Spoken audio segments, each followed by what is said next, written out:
Something's off. Howdy, folks, and welcome to Adventures in Alberon, our 5th edition Dungeons and Dragons campaign. We're running just a little bit behind tonight. There was a slew of updates from Windows. I'm sure everybody here has experienced it.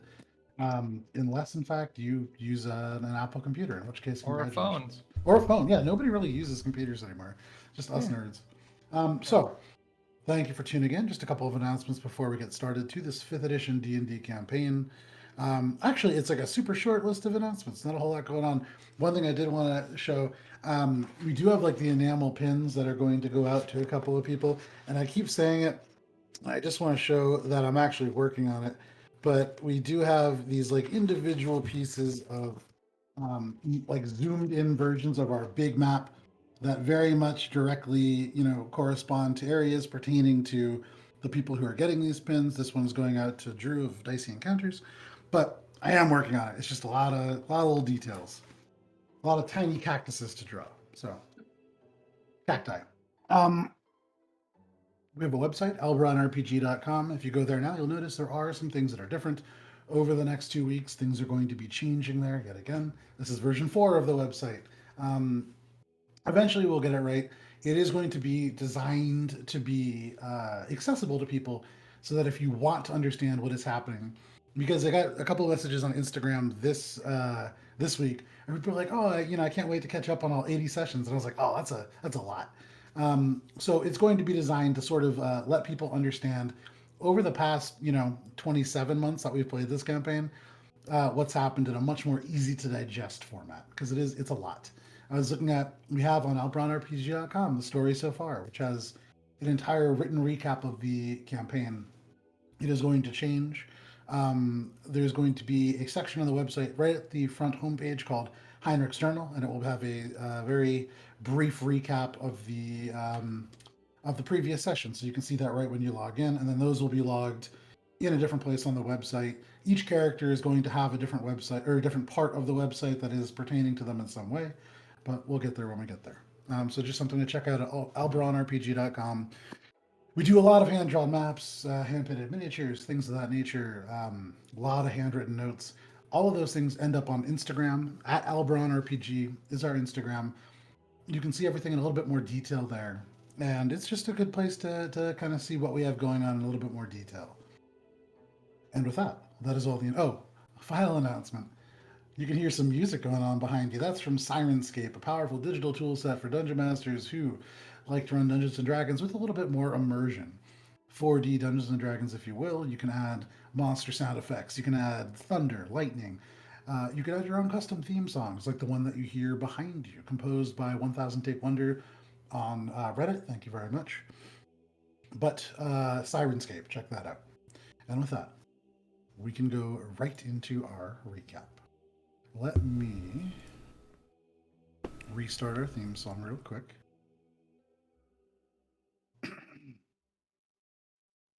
All right. Oh, I did it too soon. You gotta fade it all the way out, and if you don't, then it gets a little temperamental on you. Sirenscape, powerful digital tool set. So, Finger Gang. Last we played, you met the Grey Lady within this sort of entryway to her domain. These arcane ballistae pointed down on you. You learned of many things, engaging her in a protracted conversation, very protracted later in the session. But you learned of those who endure, these leadership, perhaps, of the duergar beneath, in a place called Darkholm, which you all discovered is sort of the renamed version of the Coldforge, this legendary forge that you have been seeking to reforge I said forge a lot, to reforge the artifact, the Breaker, which I believe Shay currently possesses. You learned of the Deep Singers, though not much of them. You did learn that the Grey Lady was at one time one.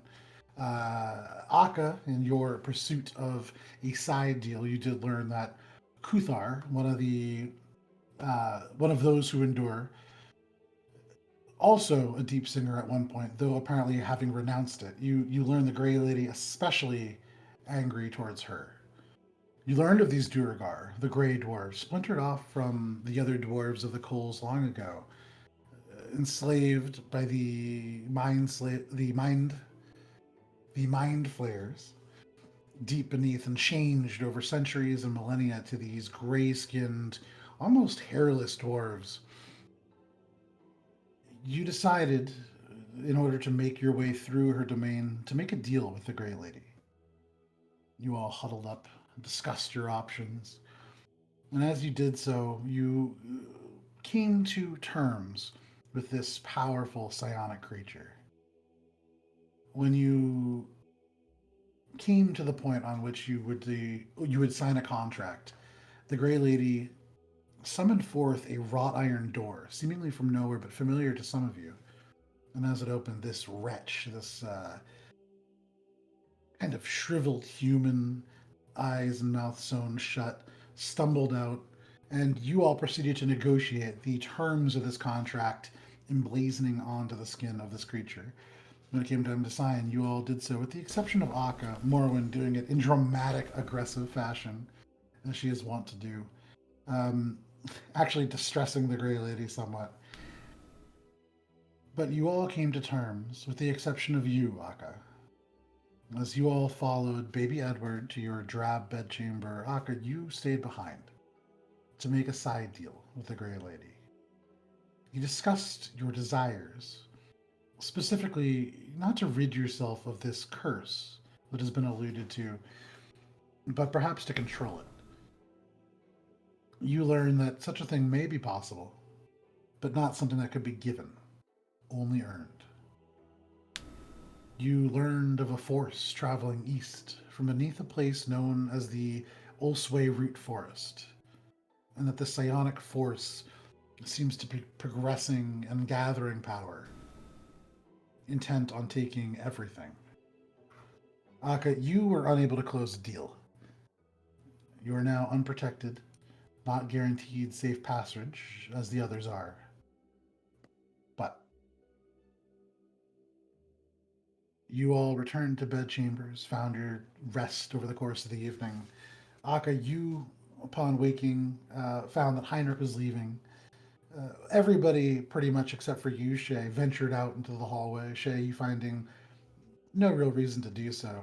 Akka, you were separated from the group in these shadowy corridors and found your way to a chamber with a shield of gold. It didn't seem cursed. It didn't seem as if it beheld you to any particular contract. But as you brought it back to the rest of the group, there were certainly questions about it and why you received it. As part of your contract, you were all granted use of an ally. You were given the option of baby Edward, this strange, infernal creature that seems to take on the guise of a humanoid child. A teddy bear, massive, large, that you had seen replacing a candle. Or, at Morwen's request, sort of, the imp, who you had learned was named Herkel. With a little bit of convincing, you were able to, with some very good convincing actually, you were able to convince the Grey Lady herself to join you on your journey. Heinrich, you in particular, sort of responsible for this, helped only and reaching only that point with the flash of inspiration from Akka. She brought you down and gave you access to these massive spider creatures called steeders. And you began your trip through the ruins of a city called Keltrod. Morwen, you learned the Grey Lady was named Runelin at one time. I miss and proceeded to refer to her as Miss Runelin for the remainder of your journey. You bothered her enough that she showed you the site of a slaughter and used it as a way to distract you from convincing or persistently adding. You were asking her the same question just repeatedly, again and again and again. You learned a little bit of this. You saw the strange body of a mind flayer. Morwen obviously took the skull. But moving away from this place, you continued over rope bridges that barely held together. Shay in the rear as you crossed one over the other, across this flow of lava somewhere beneath. You could see the Grey Lady utilize her psionic abilities at various points to keep the bridges that bore you slightly more intact, the old planks nearly breaking under the weight of your small caravan. But she seemed to help all of you pass, even Akka. The steeders reached a point where you could walk no further, and they leapt 90 feet into the air to land on the cave wall. Most of you landing and hanging on pretty well. Some of you cut it a little close. But you began this hour long trek along this vertical wall. And as the ceiling came down to meet you, you saw a tunnel form ahead. And beyond, you can see a tunnel that opens up to another space with lava around, kind of a gentle upslope of a path that leads to this bluish hall, vertical, massively vertical, and in ways reminiscent almost of a sword. But this is the place the Grey Dwarves refer to as Darkholm, and that you all know as the Coldforge. Just give me one sec to. So, you can see the Grey Lady at this time drifting still, kind of pull past all of you on your staters. The spiders seem to be almost mesmerized in a way. The eyes a little bit different, and so they seem to have stopped almost as if she has commanded them. As you look ahead, I would say all of you, about 200 feet away, this tunnel begins. You can see a couple of shapes separate from the walls. Maybe four, five, six, hard to tell. Shay, you can tell easy enough. It's with your superior sight. It seems to be about five creatures. Make a perception check, Shay. 25. 25. Seems to be about six of these small figures. It is dark. You're seeing light flicker over from the lava that surrounds the Coldforge itself. And there are flows of elemental fire that do seem to kind of form a almost like a lava waterfall behind it that does give off a fair amount of light. But in front, you just see dark shapes. But there are six of them. You can see the Gray Lady suddenly touch down on the ground in front of you. She turns and looks at all of you. You can see the bone mask over the gray skin of this small 4 foot tall creature. The back kind of straightens up a little bit. Arconam and his ilk enslave the other creatures beneath the crust of Alberon, like the Illithid did to us. And you can see the hood that she has, she pulls down. And there are far more elements than just this piece of bone that forms a mask from Grey Dwarf body parts than you first thought. You can see pushed through the skin in the back of her neck, kind of going down the blades of her shoulders. There are small pins of bone and quartz that form almost a weave that seems to kind of go down like a wishbone shape of the back. Uh, the white hair flows a little bit freer, and you can see again, for some of you who saw this earlier, I think it may have only been you, Aka, um, at the edges of these otherwise very smooth gray skin, these wrinkles and lines appear for just a second. But she says, "Let me show you what the deep singers were. Wait." And she begins to slowly approach this tunnel. Are you guys doing anything at this time? I have no idea what's going on. I don't see those things, do I? Whatever those six things are. You now, kind of with everybody focused in, with the backlight in your eyes kind of adjusting, you can see these shapes. Kind of hard to tell how many they are. You know, they're like Jawas in the dark dunes as they come across and the sun's coming up. You can just barely see the movement. I don't know why. Okay. Yeah, I'll just kind of be like, sure, I'll wait. She's been a good guide so far. Try to see what's going on. So as she draws close, you can see one of these shapes kind of step forward. She is maybe 80 feet away from you guys now. You can see. I'll like walk. I'm not gonna like get so far away that I can't see or potentially help. Slowly creep. So just like walk forward, I guess. Okay. Are you staying on the steeders, these spiders? Sure. Okay. I think I would stay a little further behind.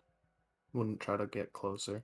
I don't want to get close, but just like if we're heading that way and she's like, go up there and says, wait, I'm like, okay. And then she keeps going. I'm like, I don't want to get lost. So I'm going to like move and like 20 feet in that direction. Okay. Yeah. So you are about 60 feet away from her. She's about 60 feet in front of you. 100 feet away, you can see these shapes. Heinrich, they're appearing a little bit more clear to you now. For all of you, you can see gray dwarves approaching. One of them seems to be maybe the leader, steps out. You hear his voice in the darkness. Car, Voyin Darkholm. The Grey Lady continues to walk. You see he turns around at the other figures and then looks back. Car, he says, and it's a little bit more urgent.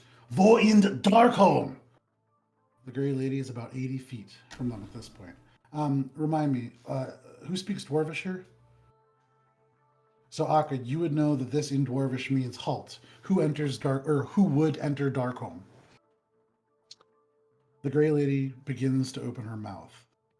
All of you, even with Runelin maybe 60 feet in front of you, begin to feel this fuzziness to your minds, like the after effect of an adrenaline surge. And in your ears, you hear a high-pitched whine begin to echo off the cavernous walls. Almost the sound that you could hear after hearing like a loud explosion or bang. Suddenly, you can hear far off that same duergar that was speaking previously begin to groan. Another, holding a spear, just kind of tosses it down and sinks to both knees. The whining gets louder, and you can see the arms go up to their heads. You can see there's a third that kind of turns to the others. And give me just 1 second here to pull up a little bit more appropriate music for this. Oh, wow, that was much louder than I thought. And also not the music that I thought it was. Give me 1 second. There we go. So, this third turns and cups their hands to their mouths, and you can hear this panic creep in as he yells out, Deep Singer! And begins to run towards the others. The two dwarves that seem both affected, now clutching their heads, suddenly begin to shout, and the first head explodes. Shards of skull across the floor towards you. You can see almost up to her feet beyond. Suddenly, Heinrich, you the closest to this, she is 30 feet further away from you and right within the remaining four dwarves. Are you doing anything at this time? No. Okay. Just kind of like, wow. Yeah, I'm gonna watch. Okay. You can see one of them swinging a spear. And in this second, and Akka, very familiar to you, you see this eye bulge, and what you notice is this kind of disruption in the sky around it. And this strike seems to almost be absorbed by psionic impact. This dwarf seems to seize. I don't remember if she used this ability on any of you, but it seems as if he's kind of frozen up, unable to move, the entire body seizing. The second one retreats and turns, and you can see as he's moving this flare of arcane energy up the arm, and a bolt of ice leaps out towards the Grey Lady. You see her hold out her hand, and again, this disruption field appears as a reaction in a similar way to what Akka did. But Akka, unlike you, instead of just negating this damage, you watch as this shard of ice just disappears. The bits of quartz and bone on the back of her neck and back suddenly glow with this icy light before she holds out her other hand towards one of the dwarves. This ice bolt reappears and fires redirected. That's going to be a hit. Okay, very lucky. That dwarf, you can see, takes it right in the chest. The armor rents slightly from this elemental ice. He falls to the ground. Is anybody doing anything at this time? Just watching. I'm not watching. I'm studying her moves in case she turns on us. I am Yeah. pointedly of yes. That's fair. So you see this guy now drop to the ground, these ice shards sticking out of his chest.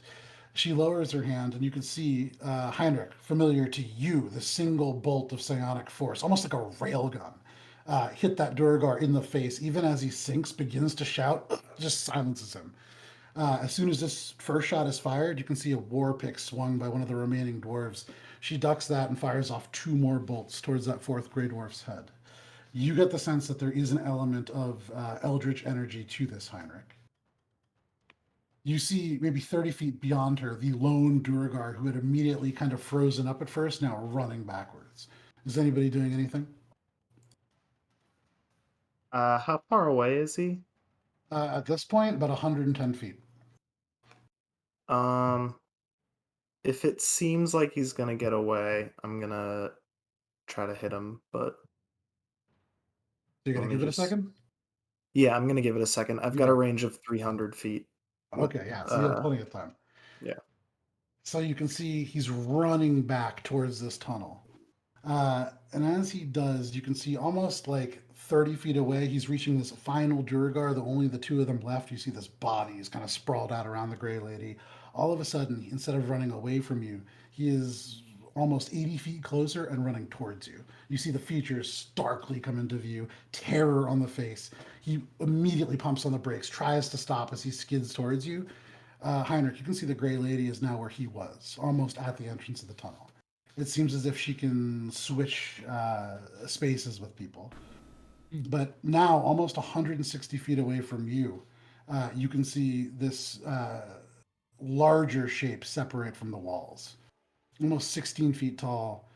This is a giant unlike others that you've seen. Long, oblong sort of head, alien-like. Gray skin, elongated, gaunt limbs. He's in this armor that seems almost a little bit too heavy for him as he lumbers out. And even at this distance, you can feel the ground shake a little bit. He's about 160 feet away from all of you, maybe 80 feet in front, or maybe like 60 feet in front of the Grey Lady. This dwarf comes to a stop 30 feet away from all of you. Is anybody doing anything with any of that? I'm going to start whistling to myself quietly and Is- enjoying the situation. is the- Duergar running towards us. Yes, he's about 30 feet away from you now, running towards you. He's trying to stop because he was not running in this direction a second ago. Okay. I'm not gonna let him pass us, but I'm not doing anything right now. Okay.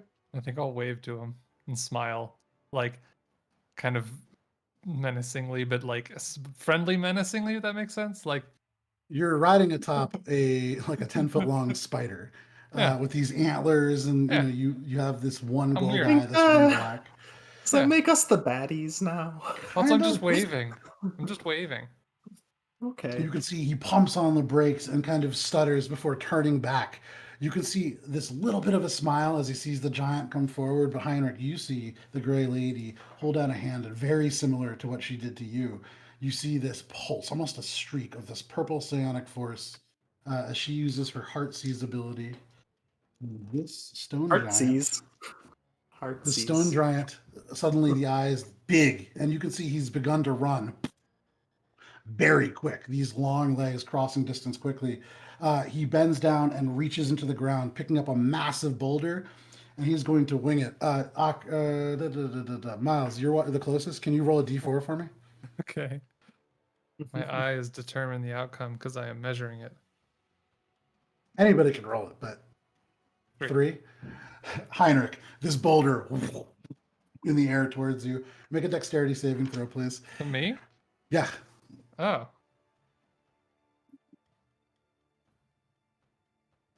Okay. That's a nice 9.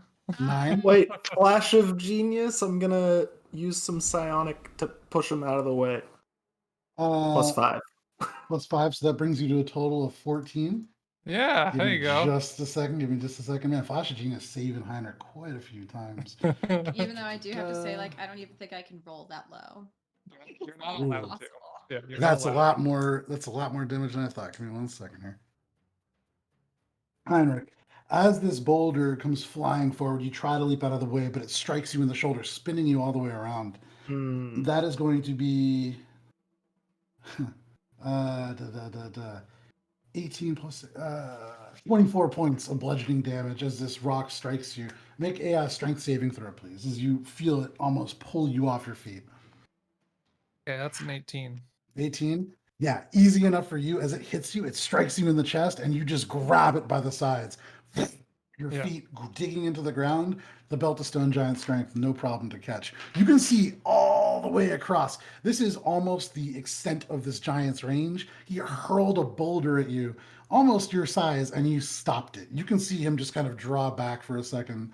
As this happens, Runelin uses the Heartsease ability, and you watch as all of a sudden these eyes, a little bit wide from you, roll back, and he drops to 0 hit points, unconscious on the ground. It's very similar to you, Heinrich. You all now have a gray dwarf in your midst. At this moment, Akka, he is right in front of you. You can see Runelin turn and the eye flare one more time, and you can see this final ability. Give me just 1 second here. Akka, I need. You can see this gray dwarf now, no more than 5 feet away from you, almost slowed to a walk. He holds up his hand and begins to speak, but you can see and you feel that whine intensify. Your sinuses begin to pulse, your eyes begin to water involuntarily. You see his eyes roll back, the blood vessels within the whites beginning to pop. Akka, make an intelligence saving throw, please. Easy. You failed. How's a dirty 20? A dirty 20. That is a failure. +5 flash and genius. So that's 24? 25. 25. That is a success, but give me 1 sec. You're still taking half damage. You are taking. Ooh. You picked a great time to get that. That's 33. That is 44 points of psychic damage, Wow. halved to 22. And you feel as if your mind could have just gone blank for a second with that intense whine. But you pull yourself back, and you would imagine you would have been stunned if you had failed that. But as this happens, with that amount of damage, you can see the duergar's head shake violently once, and then right in front of you, Akka, it sprays you on the chest. And because everybody else is now unconscious, I'm going to take you guys, without getting into combat, out of combat. Well, she said wait. You guys, you guys convinced the Gray Lady to come with you? So We got the Gray Lady. you got the Gray Lady. Miss Rinlin?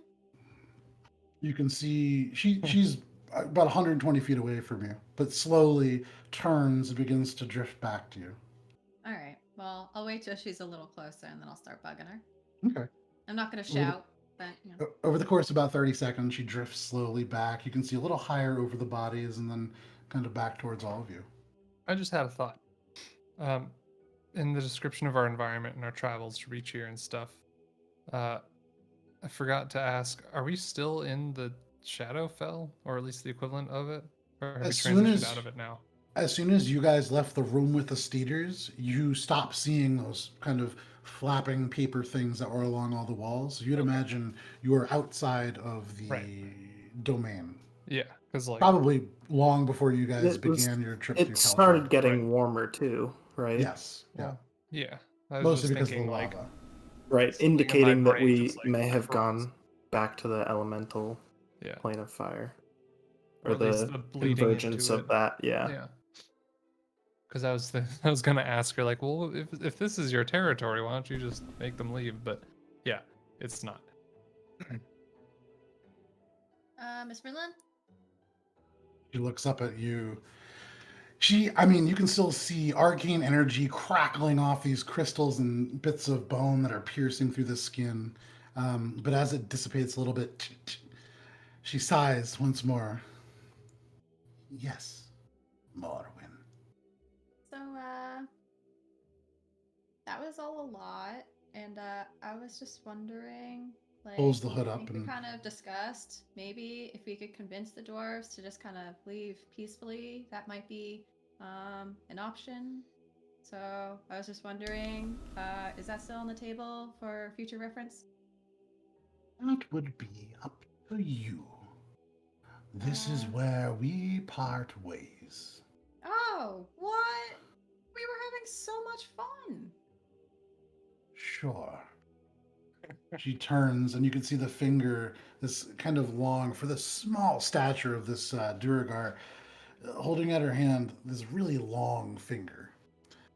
And as she gestures, you follow it to the base of this tunnel. And at first, most of you don't see anything. Shay, you right away can pick out carved elements of a staircase, very hidden, and designed with the backlighting from this lava to almost blend into the rest of the wall. It zigzags up and up and up and out of sight towards the top, and you, looking up now, can see just the faintest bit of light.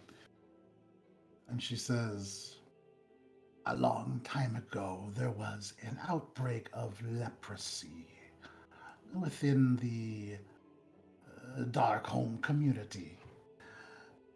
One of the unfortunate few that found themselves afflicted. An architect created a home far away but in sight. And her hand drifts up to Shay, where you can see that faint bit of light coming out. Up there is the remains of Leper's Leap. There are things for you there. Knowledge, some other items that might help. Morwen, to your point, perhaps you could talk your way out. That is up to you. She turns, drifts about 5 feet past you, and then stops and turns to you, Akka, kind of considering you up and down. Best of luck getting back. Mr. Inland? She turns and looks at you. Before we part ways, I was just wondering, remember when you said you were curious earlier? Can you tell me why? You've asked me this 5 times since we've left, and my answer hasn't changed. Why would it now? Because thought we were like cool and all, and we've been through so much together already. And well, okay, have a good day.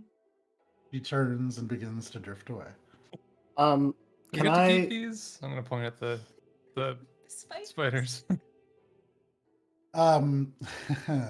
She's going to turn to you, Heinrich, and say, for the next 12 hours, they will do as you wish, but after that, I cannot be held responsible for their actions. They are a violent sort. Do not let them see each other. Sound like safe passage, but okay. Thanks for the heads up. You are not within my domain. It is not my responsibility. Oh, Can I discern whether she was trying to be intimidating Mm. with the best of luck? yeah, make an insight Is it check if you? you must. Like, was that a good luck? Fuck you, because you didn't sign the contract. I'll say you don't even need an insight check to understand that. Yes, that was a threat, a direct threat. That wasn't like a fuck you. That was a probably. Should you return this direction, it won't be very easy for you. But who knows, you know? So, Well, Miss you Reland, also. how do About 40 feet away, she stops. You can see the shoulders kind of hunch up. now that we're friends and all, what's the best way to get in touch with you? Make a persuasion check. At disadvantage, as you have been calling her Miss Rinland for the past 2 hours. Respectfully.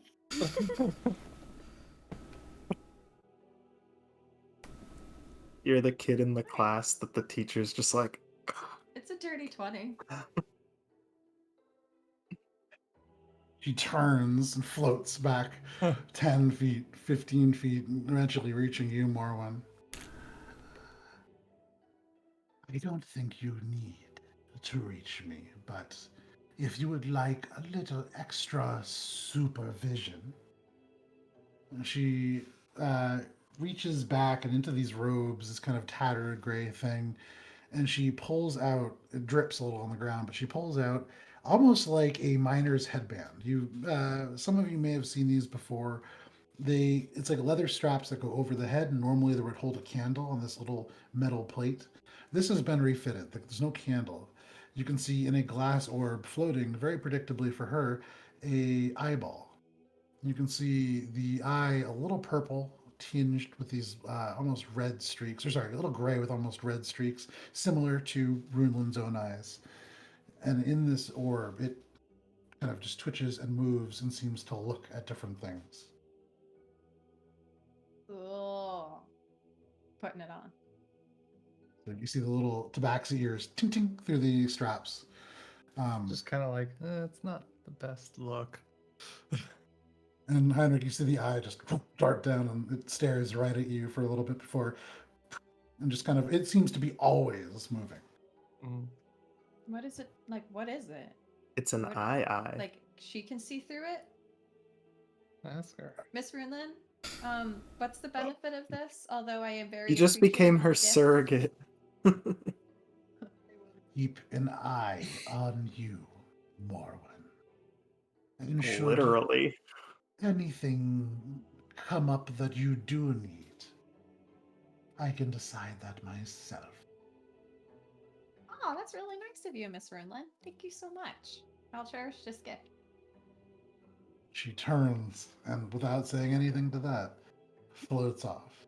A little faster than she did last time. You can tell, just like a little bit. Just gone. No, but you watch as she just kind of drifts back up the path and disappears as you kind of lose sight in the darkness. But turning back, you can see there is this space, and still from this distance, you can see this stone giant, shallow breath still drawing. He's unconscious, similar to Heinrich, not dead, at 0 hit points. But you, it's too bad we're not playing XP. This would be a real easy harvest. Yeah. That's 3 hits. 12,000. That's Mercy 3 hits right there. kill. You now see this kind of pile of bodies. You see the stone giant laying there, gentle breaths kind of drawing through, maybe close to 1,000 feet away, the beginnings of this Coldforge. And you can see activity. It doesn't seem as if it's directed in your way, but there are figures moving, many of them. Hard to make out this distance. These guys got any keys, any badges of office, anything interesting, anything What? useful for people who may work here? Make an investigation check. And every single one of them's dead? Yeah, it sure seems like it, but yeah. Like Can make a all their medicine heads check. exploded? You can make a medicine check if you want. No, there's a few heads intact. Okay, I'll check the ones that have the heads. Paint Okay. fell off this one. Time's definitely the best one to do that. So investigation would be a 25. Okay. With the 25, you can see kind of going through, there are war picks associated with most of them, and you actually would find, should you want to pick them up, 4 of them. One of them appears to be maybe an arcane user of some kind. The robe's slightly different. You can see tinged with almost like a navy blue bottom and sleeve border. Sort of like a you saw a material similar to it. It was almost like a leather with these bristles of really stiff, wiry hair that emerge. But within this pouch, opening it up, there's like a little bit of sulfur and other various components. It seems to be a component pouch for casters. Okay. But you don't find any keys. All of them wearing some variant of scale mail or leather, but all of them, they have this, what looks like a stylized spider with a crown on top. And it seems to be the symbol for, you guys had heard referenced previously, the army that crawls. Mm-hmm. The standing army of Darkholm and the duergar who exist there. Hmm. You would find, in a weird kind of mint, these are like blocky pieces of gold, silver, and copper. But you would find right around 40 pieces of gold. If you want to count it up real quick, it's about 43 pieces of gold. 87 pieces of silver. And for some reason, the silver coins seem to far outweigh the others.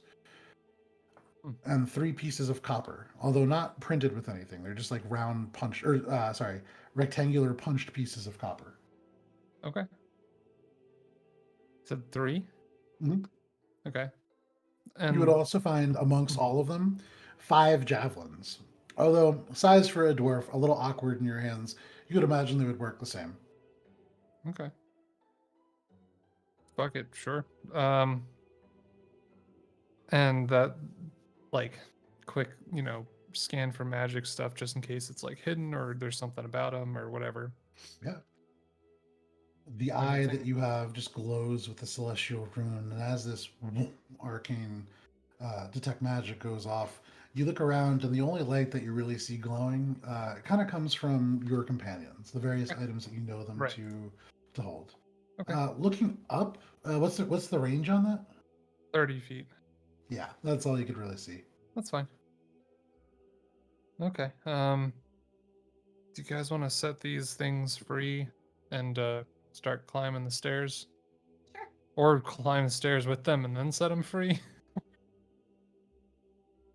I don't think it'd take 12 hours to get up there. Well, yeah, but I Looking mean, up, it's not going to take to 12 the hours to get up there. stairs.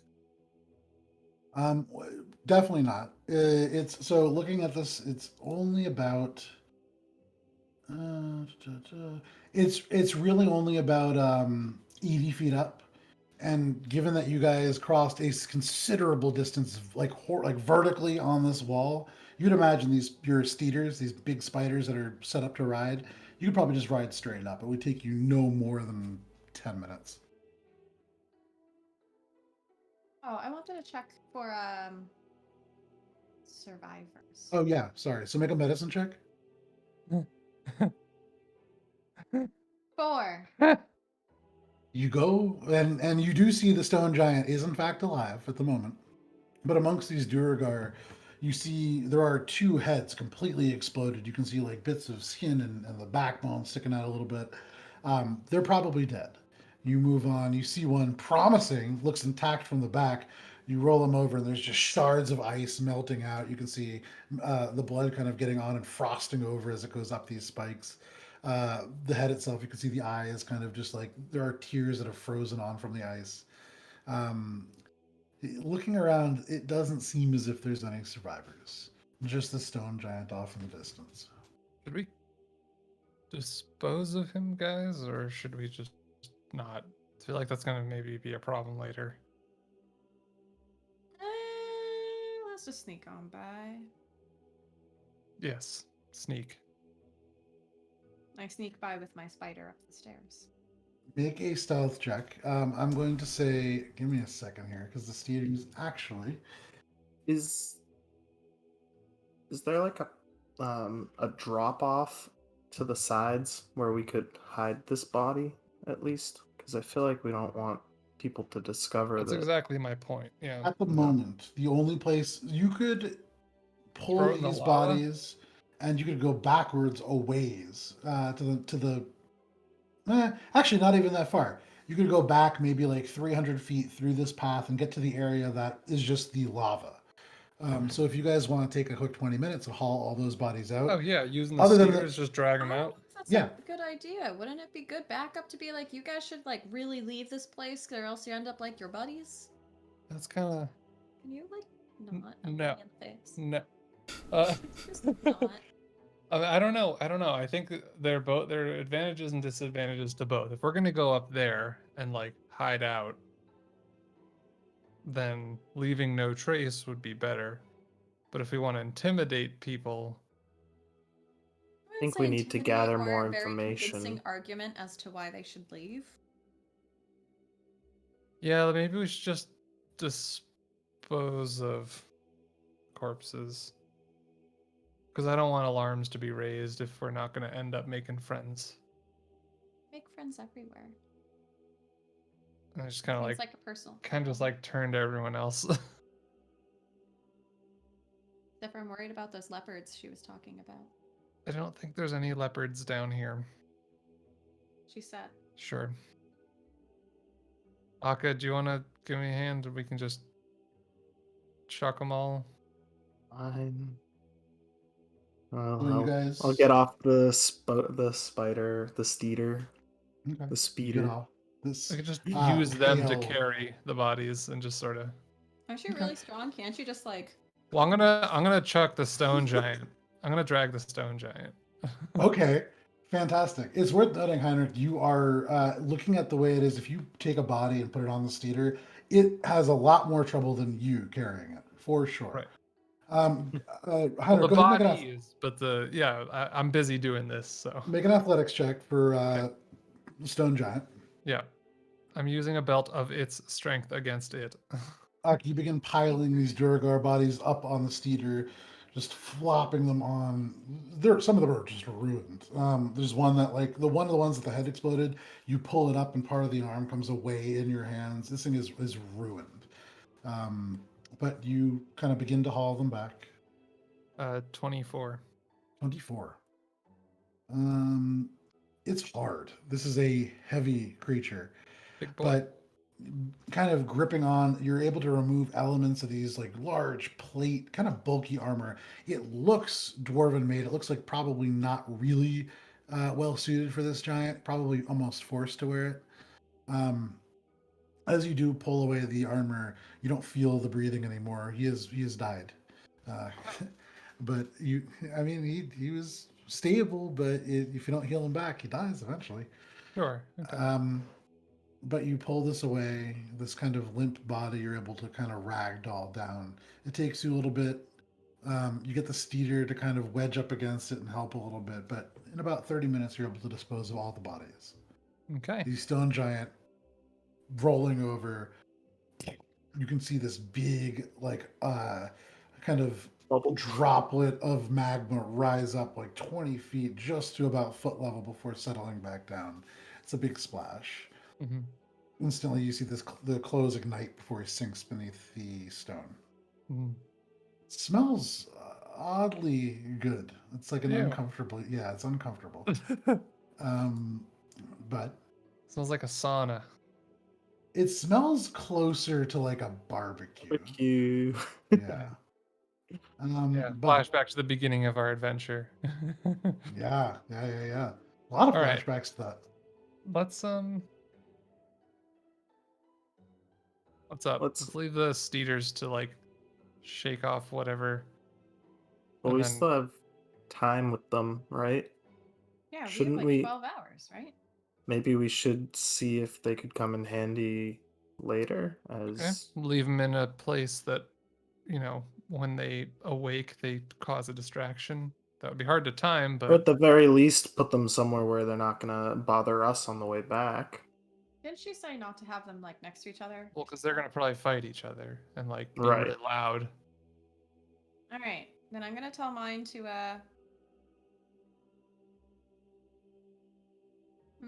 where do I want mine chilling? Well, we've got some time. I think you can think Let's just about climb. that. Let's Yeah. just get out I'm of gonna be the thinking open about that area. after. So who are you guys riding these spiders up? Okay. Speeders. So all of you mounted to Wall these speeders. these wall speeders, these steeders, these massive spiders utilized with the duergar to climb the walls. Kind of dazed, they bring you up. You have the Yes. familiar kind of uncomfortable sensation of leaning back as they begin to rise, but you've done it I'm before. gonna stand on mine's face like this as it goes Okay. up. So nice. I'm just kidding. I'm not gonna do that. That's mean. Okay. I just thought of the carries you up. funny image. You progress up this place, and after 10 minutes, give me 1 second here, you arrive up at this, almost the ceiling of this cavern. You can see the natural kind of craggy stone above. There is a small walking tunnel that passes to the other side, only about 3 or 4 feet wide, but it goes all the way through this shelf into the area that you would imagine overlooks a Coldforge, although there's a door there, no light coming through. This door, you can see, seems to be just kind of, just give me 1 second here. It's an iron door that's carved to look almost like an apple tree, although the fruit, the apples, have been replaced with a number of eyes. That's maybe 40 feet away through this wall. So What would you like to do? I making contact. I mean, eye contact with any of the other eyes. Make a perception check, I guess. You kind of look up this eye, it's suspended above your head. She looks up and the eye It's moves down. above. She keeps looking up. She can't ever see it because it's on her forehead. He looks Um, down at her. It's No, like, because I got a 26. So who's looking at who? You lean your eye up, out to look and up. this little metal plate, you hear it kind of bend down, and you see the eye just peer at you as you look up at it. All right. The eye shifts back, the little glass orb, reflecting a little bit of the light. But you can see this doorway maybe 40 feet away. All right, I'll dismount and get in Okay. the tunnel. You dismount and you begin to walk through. Very narrow. is the doorway too small for the steeders? Yeah, this is a walking path, clearly designed for duergar. It is tall enough for Heinrich to progress through.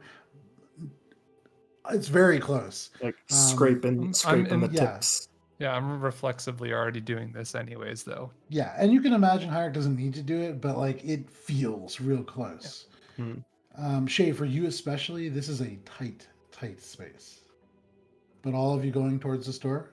Yeah, so if we're dismounting the steeders, I'm going to tell mine, if it even understands me, to go wait before this tunnel downstairs. I don't Make want mine a attacking. yeah, sure. Make an animal handling check. Don't wait at the bottom of the stairs. Wait somewhere else. 15. Wait somewhere Okay. high on the wall, somewhere nearby. Not Ah, on the I mean, walls. okay, chill where Why you don't want. we Just, have it just go outside back into of, the lava? just down the stairs, just in that area. You know what I mean? You say this. All this is a lot for this spider to process, but you see the little kind of thing, and it turns all these like kind of dazed eyes moving away, and it crawls its way to the edge and then down the other side of it. Good steeder. All right, now I'll go through the tunnel. So right now I have Heinrich, Akka, Morwen, and Shay. Is that the correct order? Sure. Okay. You walk 40 feet. It grows darker as you do, but you approach this door. It has a this sort of beautiful tree. It's well carved. You can see not dirty. It's been used somewhat recently. There is a lock on this, more when you can see large iron lock, a little bit rusted, but not as much as you'd expect.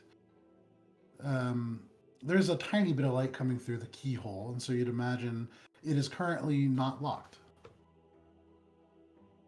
Can I open this, or do you need to squeeze by? What? If you want to open it, by all means. Oh, well, if it's unlocked. Someone gonna should open it. All right, Heinrich, you reach forward, you grab this big iron ring and pull. The door very quietly opens, and you can see beyond. It's like a little living room. There's or not a little living room. It's fairly large, maybe 20 feet wide, 25 feet long. There's two stone couches covered in these dusty pillows of spun silk. You can see above you actual wooden rafters. They're massive. They run the length of the space, with others that spiral out to touch the walls in like a radial pattern. Within these rafters, there's dozens of these dried up, withered herbs that probably once smelled refreshing or soothing. They now just sit blackened and useless, just old and withered up. There are three other chairs, kind of each more elaborate than the last. They feature significant negative space where small beads of metal and stone have been stacked to create these interesting textures and colors and then sealed off with either like a crystal or a glass. Kind of hard to tell. There are a few other rooms that kind of go off. You can see in front of you there's a second room with a large table in the middle and like dwarven style stone benches around it. Each seems to be inlaid with different stones in the seat. There are shelves in that room. Most seem empty, but you'd have to go in to find out. But that's on the north wall. There are a few scrolls on that table, maybe like a satchel, a few other things. There are mannequins in that room, very simple wooden straw, and you can see like some faint kind of garb on each one of them, although hard to tell, still dark-ish in this space. Heinrich, for you, you see off angled to the right, to the east, there's a bathroom. You can see it seems to kind of hang over the side of the cliff face that goes out to the Coldforge. So there's probably actually kind of a view. You can see the flickering of light coming from the bathroom. There's a staircase on the western side that goes up to a second floor. You can see more kind of light coming from up there. But that's what you see. And we're alone? Make a perception check. And I'll kind of message to Shay too and be like, do you think we're alone here? Why is there light? It seems kind of sketch. And I got a 2. No, not a 2. I can't get a 2. A 4. You feel pretty alone. You look around. You don't even see Morwen for a second. And then whoop, you see the eyes in the darkness. I'll take a look too. All 3. It's 2 and then one that faintly, very dim. There's light coming from the red elements within the iris. Shay, sorry, you said? I'll take a look too. That's a Okay. 29. Shay, with your special eyes, you peer into this darkness. You pull on the Red Hawk mask. The world swims into grayscale color. You don't see any other individuals, and as you look up, you do see this faint flickering of light, both from here and the bathroom. They seem matched. And thinking about the lava beyond that surrounds the Coldforge, There is probably on the top floor like a large open deck or porch, maybe, and lights spilling in and down. And then from this bathroom, perhaps a window. Um, but does not seem to be firelight and does not seem to be magical in nature. You'd imagine you're alone.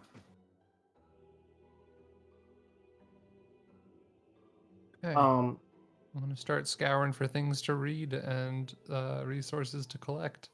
Okay. She said there was assistance. yeah, I'm guessing for the us here. table with the stuff is probably what she was talking about. So I'm gonna go take a look at what's there. Okay. Yeah, So I'm Akka gonna and join Heinrich you going. and hover. Okay. So the three of you going into this kind of room to the north. Shay, what are you doing? I'll go with them, but I'll kind of hang back and keep an eye out. Okay. You hang back and we'll keep that perception check for you, just sort of keeping an eye on the door and the surroundings. As you all enter the space, you can see a little bit more detail here. There is this sort of wide table that runs the length. It's like very much a war room style table. The dwarven style stone benches have these beautiful soft stones that are kind of inset into the flat top. For a dwarf, this would probably tell a different story than it does for most of you. There are many shelves that line this room. There are a few glass bottles, scraps of paper, and here and there more, and you do see glinting a few loose coins. Ooh, Um, take 'em. Okay, you can add 3 pieces of copper and 3 pieces of silver. On the table, there are 3 scrolls, each bound in wraps of dirty gray cloth.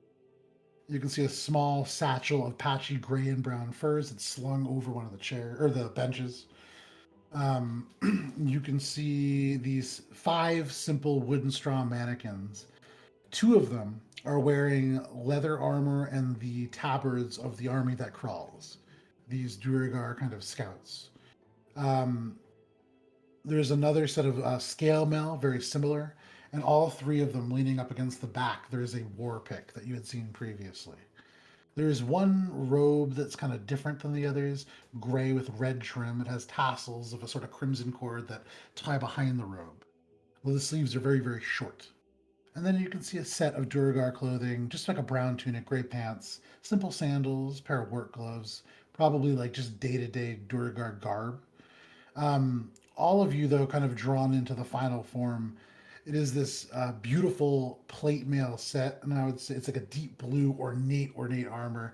Akka, given your background, you immediately can see it's very thin. This is ceremonial in nature, um, but there is symbology of shields and broken arrows, kind of all across this armor.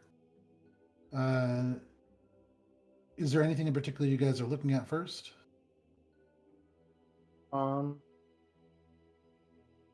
Does the armor seem to have like a significance, like the broken arrows and shield stuff?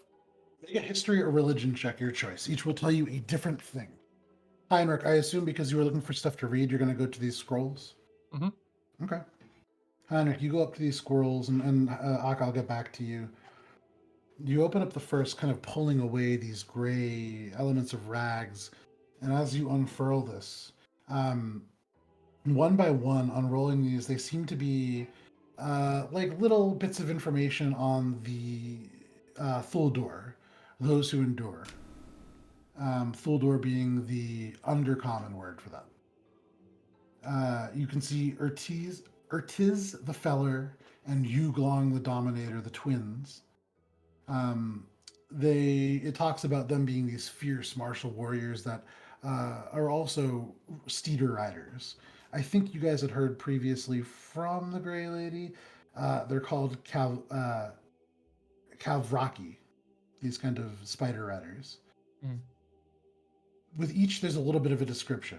Ortiz the Feller, described as having massive, strong arms and wielding a razor straight great axe in battle. Is apparently slow, but he travels with an ogre that hurls him into combat. The only times that they're apart is when Urtiz enters the Coldforge or the Rage Room, spelled Rhagerum. Akin, you speaking Dwarvish, know that this spells out Rage Room. there is no mention of what that is. He can be kind of distinguished by this armor covered in spikes and barbs, and in many ways uses his own body as a weapon when fighting. Yuglong, the Dominator, is a fairly abrasive Grey Dwarf. She wields a pair of hand axes with blades that are poisoned by her steeder, which is a massively powerful sort of spider, different than the ones that you ride. It actually has a name, Shalis Matassa. You can read a little bit about the spider. It is not truly a steeder, but some other kind of underdark tarantula. It has a venom that sets blood ablaze with illness and pain. You read that Yuglong often shadows her tease, and that this tarantula, this large Shalis Matassa, is an extension of her soul, and so they are never far apart, even if they appear to be, save when supervising her tease within this rage room place. Even then, the spider waits outside and will respond if Yuglong falls in distress. She's easy to distinguish as her face is scarred and snarled from an axe blow that almost split her skull from the left ear to the nose. Is there anything else that you're looking to read? Is this like modern? Are these people still around, or are these like historical figures? These make a history check. But looking at the paper itself, it's relatively recent. It's not worn. These seem to be these were left here for you. Oh, okay. Or for whoever it was that was going to be taking this job. Sure. 12. I mean, that was, you answered my question. Okay, yeah, there's not a whole lot if that there's you... randomly something I can glean from a 12 history on this. But... not so much, no. Yeah. Okay. I definitely address that with everyone. Be like, hey, so big spiky guy and dual axe wielding spider lady. Watch out. Okay, did you read anything about leopards in there? Again, no, I don't think there's any. He said leopards here. leper's leap, not leopard. It's a disease, and They turn part leopard? no, Oh. Well- it's not what you're thinking. As this happens, you look down at the next scroll. It is just for... kind of like roll it up, open the next one, back Yep. down. It is a figure called Kuthar, the Excitable. This is a duergar easy to distinguish, as she is the only one with any kind of extensive hair, white streaked with a freakish green that the writer, who you'd imagine is probably Rune Lin, describes as screaming of wild magic. Her eyes are large and dart from place to place, as she is often under the influence of something called black vein elixir. Though physically frail, Ruinlin says not to be fooled. Kuthar is the only deep singer left in Darkholm, and a powerful evocationist besides that. You read that she never leaves her workshop, this place propped up on the Black Vein Hills that run off to the cave wall that surrounds a place called the Upper Blade, although that is not explained. You do read that on Tuesdays, she travels to a place called the Pickers Exchange in another place known as Hilt South. The final scroll, as you roll that one up and open up, it's for an individual called Arconam, the Eater of Cold Fire. He is described as a cold-eyed gray dwarf that stands tall at 4'6" for a gray dwarf. He wears armor of a dark metal woven with divine material. He is sworn to a figure called Laudugar, this foul god that would turn away from deep Dura's psionics in exchange, Brunlin says, for the petty glimmerings of the arcane. He is in the Coldforge and has not left for some weeks. You see appended to that, Heinrich, mention of a figure that you've already heard a little bit about, I believe, although actually maybe it was only Akka. So you read about a black dragonborn named Volchrysix from the distant shores of a place called Veilvox Island, about 20 miles off the southeastern coast of the continent ablaze, who has sought the Coldforge to destroy it originally. This black dragonborn of legitimate Fazarakian artificers, schooled in the techniques that have been passed down for generations, has been working for about 2 months at getting the Coldforge back into a more operable condition. That is what you read. Cool. I'm gonna copy all that down so I don't have to roll intelligence checks to remember it. Okay. It is You- now I canon. mean, can't you just take? I could, but scrolls? these are yeah. I guess I could, but they would take a lot of space. They're scroll. It's paper. Just fold it up. Fine, I'll fold it up and keep Okay. it. Have Alka do some origami with it. You can add the Thuldar scrolls to your inventory. And Thul or Fool? Thuldor.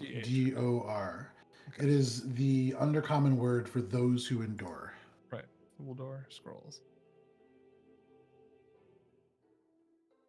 Okay. Anyone else got stuff they want to like? I just kind of got what seems like a little bit of a hit list or like a warning list or a mix of both. I rolled a dirty 20 for the history check on the armor. So you look at the symbol and you do recognize it. You've heard it mentioned in reference to specifically artifacts from the Underdark.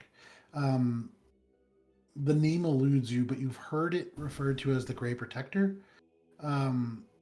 It's sort of a dwarven god of some kind. Unclear really too much about it. I mean, you really wouldn't have referenced him too much. But an underdark deity of some kind. Okay, so it's like ceremonial armor Yes. in honor of this deity. Seems to be, yes. Okay. And you do remember the Grey Lady speaking to you a little bit about the ideological change that occurred when the Deep Singers were expelled from Darkholm. Mm-hmm.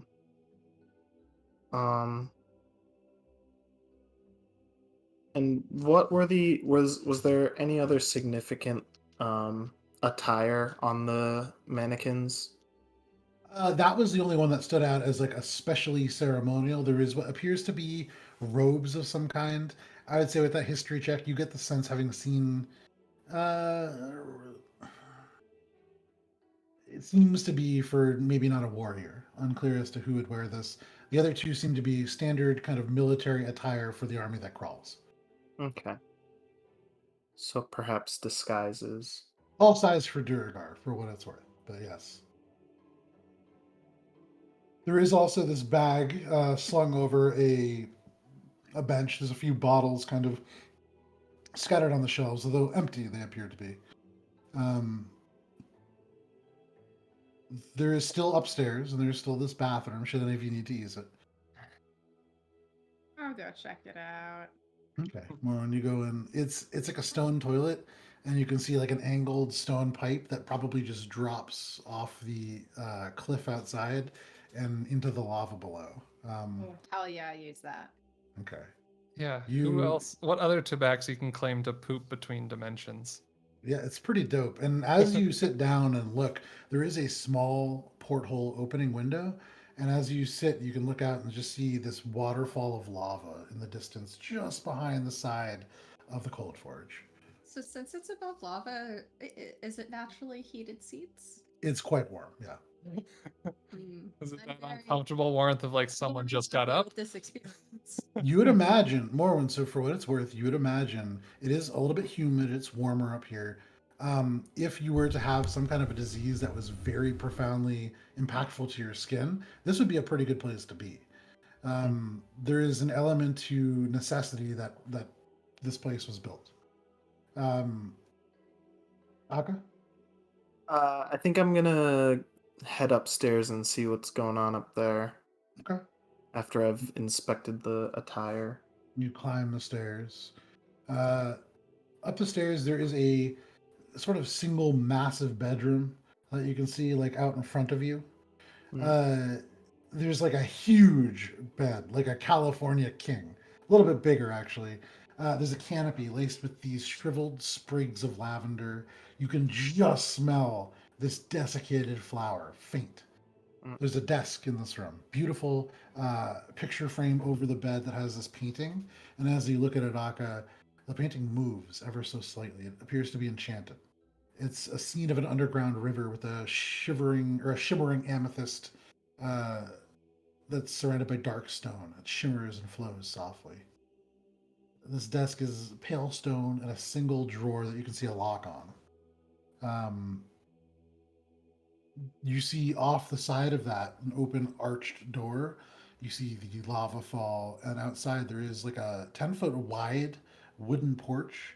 You see the edge kind of black against the lava behind you of what appears to be a relatively small but still very dangerous ballistae. It appears to be maybe vaguely portable, but kind of aimed down. There is a case that is open. You can see a number of large bolts next to it. There's a pair of short bows on a thin table as you lean out, and a single quiver that has arrows in it as well. Okay. I think I'm gonna inspect this desk and the drawer a little more. Make an investigation check. Check out like if it's locked and do the whole search. That's gonna be a lot. 25. Okay, you get down like eye level with this lock and kind of peer through. It is locked. You can't see through it. And you can see the outside of the lock, there's beautiful little bits of riveting that go around, very stylized. It's a sturdy lock. You look for any kind of trigger. You don't sense a trap necessarily, and you don't see anything arcane that might be like a glyph that would explode or something. It seems to be just a lock, but a fine one. Okay. I think I'll try to pick this lock and find out what's hidden in this drawer. Sure, make a lock picking check. What are the rest of you doing at this moment? More when you finish your business. I mean, then I'm just gonna keep exploring the place, whatever I haven't yet. Okay. That's a Did you see a 20 bag, Moron? Ooh, I look in the 24. bag. Okay. The 24 Aka up above, you get in with your armor kind of opening up and little elements of tools coming out. You're able to very quickly make deft work of this lock. It opens up. You slide the drawer out. Immediately and kind of bleeding onto the drawer is a corroded dagger, the rust like spreading onto the stone. You can see there is a little pouch, seems to be full of maybe coins. There is bound by leather a deck of razor thin stone playing cards. You can kind of see very simple dwarven iconography that appears to be kind of scrawled into it.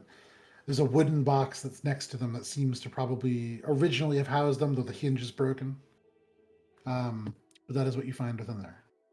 I'm going to cast mending on the box, touch it to try and fix the hinge, and then put the deck into the box and take those things. You tap the little hinge, immediately bends back into place and into the actual wood of the box.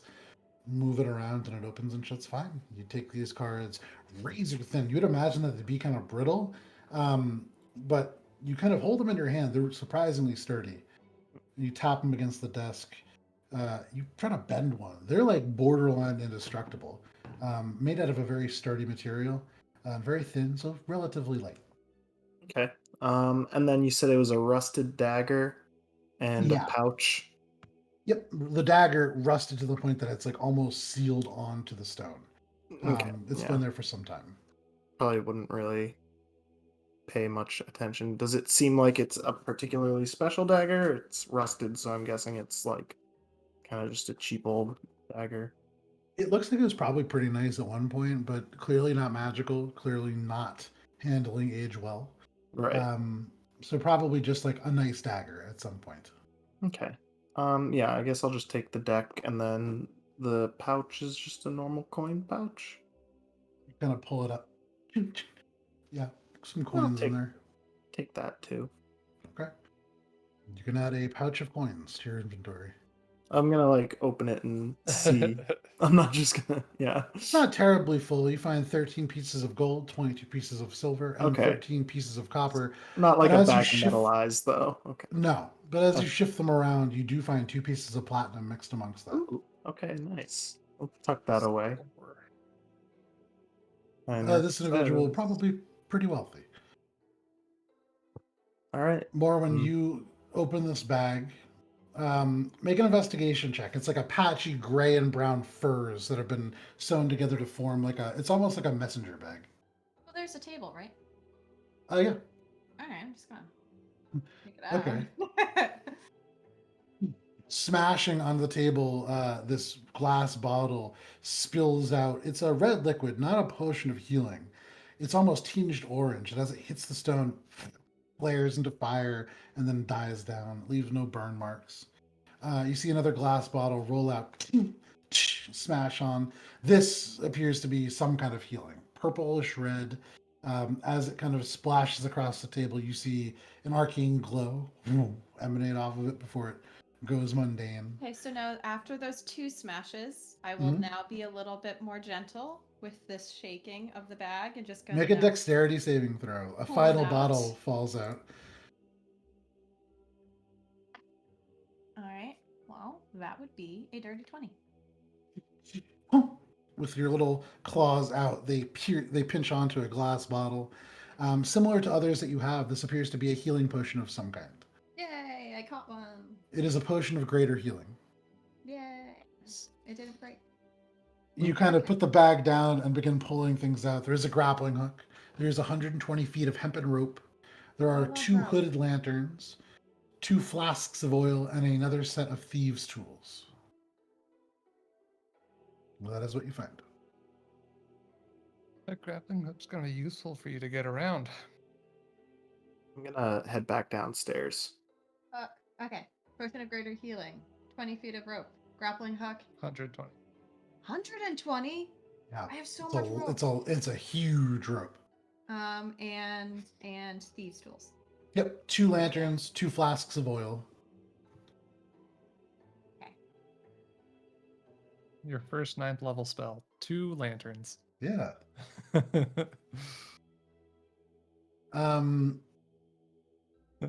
Yeah, Akka returns downstairs. Akka, do you tell them what you saw upstairs?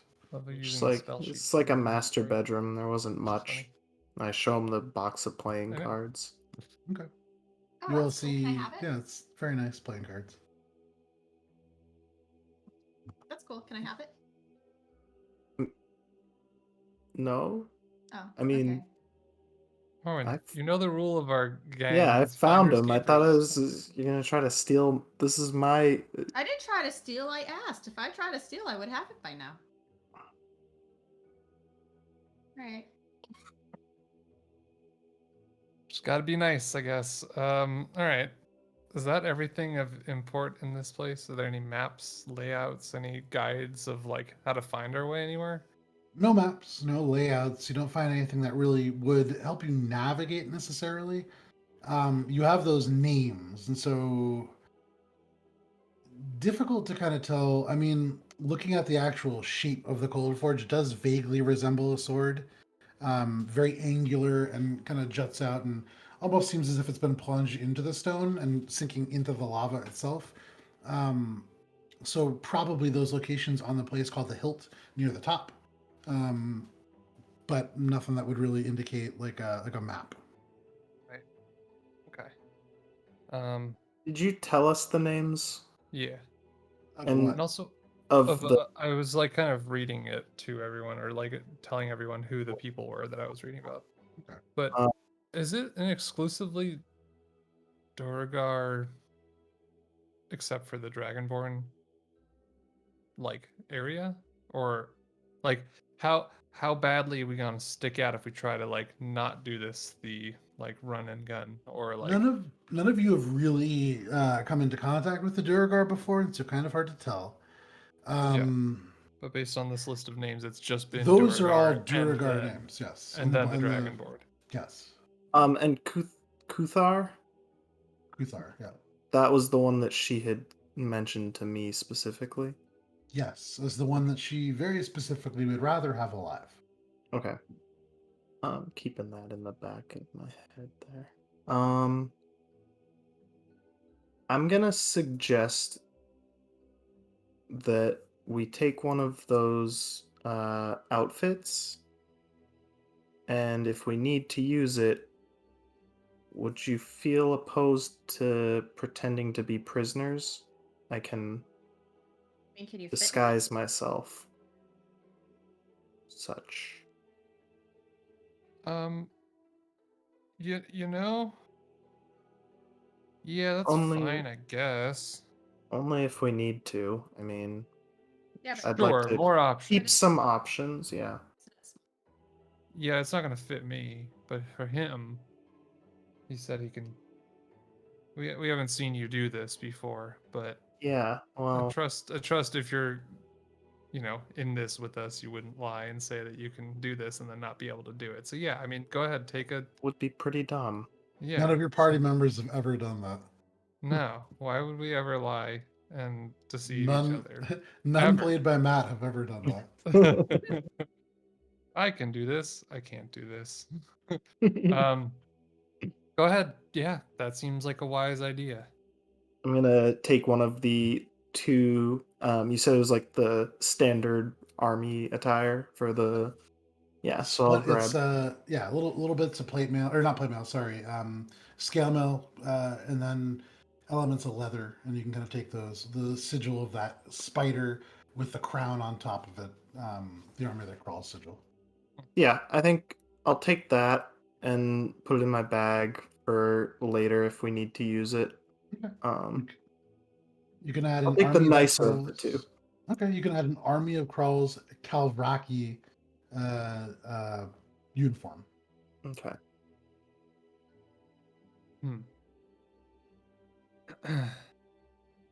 Are we tired? You guys are pushing. You guys don't know what time it is, but you're not exhausted by any means. You're starting to get there. I would imagine you have a couple more hours, but hard to tell. Well, since this place is kind of a good place to hide out, it seems, Should we especially save if this the checkpoint? especially if the Gray Lady has been using it as like a watching post or something. It seems. Seems like it's Might as well take roughly- advantage of it while I maybe ask some questions to my book that may help us. Which, if anyone can think of that stuff, please, by all means. I have one first one that I think would help. Ask how we can peacefully get the dwarves out of here. Yeah, that's not really something that works. Why don't you ask but- for their specific locations or something, right?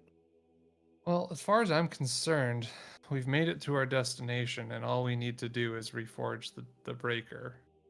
If there's a dragonborn in here who we can promise to break out, or help break out, it sounds like he wasn't intending to be here and be forced to make this whole place work.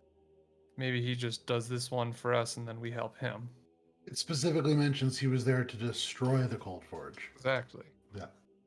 So already a weak link right there. So that's a good one. And then the rest of them I don't really care.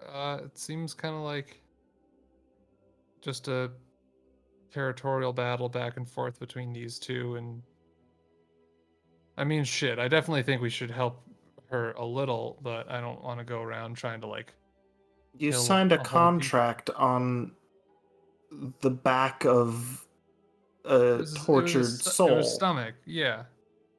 Yeah, I know. Yeah, I mean, just torso. yeah. And Morwen's wraps all the way. It's a large name that she scrawled in. Yeah, and as we go, figure that out. But our goal is kind of our goal, and that's why we're here. We only did those things so far just to achieve our end. But she's not going to see it that way. And if you don't commit to your end of the contract. Yeah. I mean, we'll get around to it. I'm just saying we got to focus on our shit first. I don't know, Heinrich. I think we gotta do a little bit of both here. I kind of, I mean, Oh. I was trying not to look, but I kind of noticed what she did to all these other dwarves, and I'd really appreciate it if she didn't do it to me, even though we're friends. Yeah, and I don't think right. we're friends with her, Morwen. Oh. Especially Maybe not. you're not, but I think her and I have a special bond. You shouldn't think that. You're right. I know it. That's a dangerous sure, line okay. of thinking. So my point still stands. Yeah, okay, we can get around to that second. Ew, We're here. Drink the Gray Lady Kool-Aid. We're here It's for- cold.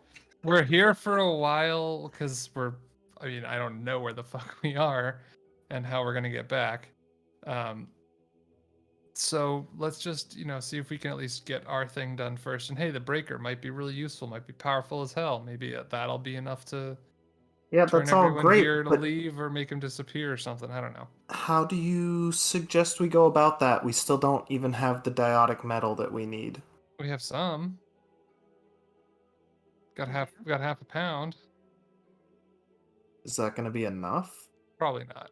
Aka, make we'll call this a flat intelligence check. That's a 21. Probably not. You would imagine if you had like a true master artificer, and who knows the skill level of this dragonborn, perhaps. You certainly not. You need more of the material because there will be waste. And I'm going to say, like, that's not enough. Yeah, well, it's a start. Plus, there's that one dwarf listed in the hit list that had some special armor. Maybe if we just, he's already in the Coldforge. It's probably made of diotic metal. Maybe, I don't know. It said it was heaven sent or from the stars or whatever. It was alluding to it being. Right. You wrote it down so you'd remember. Yeah, I still have it, so I gotta reread it. I'll pull it up as I'm struggling for the words. I pull it out and a dark metal. He wears armor of a dark metal woven with divine materials. There you go. That's the phrase I was looking for. Right. So anyways, that's part of it. So at least if not that, then there is a source somewhere that came from. So I still think I think that means that all the more reason to go after this first duergar. All right. I mean, it's not up to me. I didn't sign the contract, so. Sure, fair. But we're here. We have a goal, and I want to tend to that first, or at least see if it's feasible or if it's doable. I feel like the Dragonborn's kind of the number one. If we can somehow make it to them without any sort of alerting of anyone. I just sort feel of like we're going about it in the wrong the wrong order here. It seems like the best thing to do right now is go for the guy with potentially diotic metal, who also happens to be one of your targets. Well, you go after one of them, they're gonna all alert each other, and then you're having all at once, and that's not. You try to take one of their prisoners, and they're all gonna go after us too. Well, that's the thing. If we just go and meet him and talk to him, if we can get him alone in secret, whatever, if he's not constantly under supervision. Yeah, if we have the element of surprise in conversation. Hello. So she's got the idea. Yeah, you guys are all set. I don't know why you're still talking. Staring dumbfounded, like. Wait, is the Dragonborn and the other dudes, are they cool? Well, we don't the Dragonborn guy sounds like he's your against his will. That much I feel like is established. Yeah, but maybe he'll be that's a potential ally. So better to find more of those first than to just throw yourself into battle against a who knows how many horde of wording on the scroll. We've never even fought the duergar before. For Arconam is that you subjugated this black dragonborn. So yes, very much you would sense against as well. Yeah. All right. So look, I can ask the book a bunch of questions. So if there's anything that you're like uncertain of, like one thing I was thinking of asking is like how many potential enemies are even crawling around this place? You know? City's worth? Yeah, exactly. That's maybe one thing that we should know. What if it's only these randomly like 6 people? Probably not, given that there's a market that one of them goes to, and I can't imagine they're all just playing market down here. Just 3 people who just rotate costumes really quickly. Duck down, stand up. It's I Am Legend actually here. It's just one guy has a dragonborn split personality.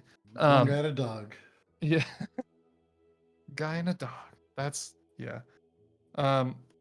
great podcast idea. What about asking where the location of the actual forge proper is, so we have like an idea of navigation? Well, if we're gonna ask where the forge proper is, then we should go after again the one with the diotic metal potentially. I think you're Who's missing the fact that also as soon as already we gonna start be there. attacking, that's endless of all of them No, trying to I find different recognize doors. that, but not if we catch him in the cold forge, which is, as we know, difficult to get in. So we're gonna have a challenge there anyway. And once we get in, it's probably gonna be pretty hard for other people to get in after us. We can probably take care of him while he's alone. How are we going to get out? I don't know. We don't have to kill him necessarily. Maybe he can help us get out. Okay. Or, hey, random thought, we pretend to be on their side the whole time, be like, oh my god, we just escaped the Grey Lady. Holy shit, that was scary, but I have figured out her weakness. You guys want to hear it? Everyone gather together. Oh, we need something forged. Can we borrow your Dragonborn real quick? And then just, like, go from there. No big deal. Let me borrow your Dragonborn real quick. It's easy peasy. Yeah. Well, How's that for mean, an idea? I don't like besides the casualness of it, it Well, has elements that could work. hmm That's all we're really looking for, you know? yeah. Anyone else got any ideas? So we got run and gun, we got subterfuge.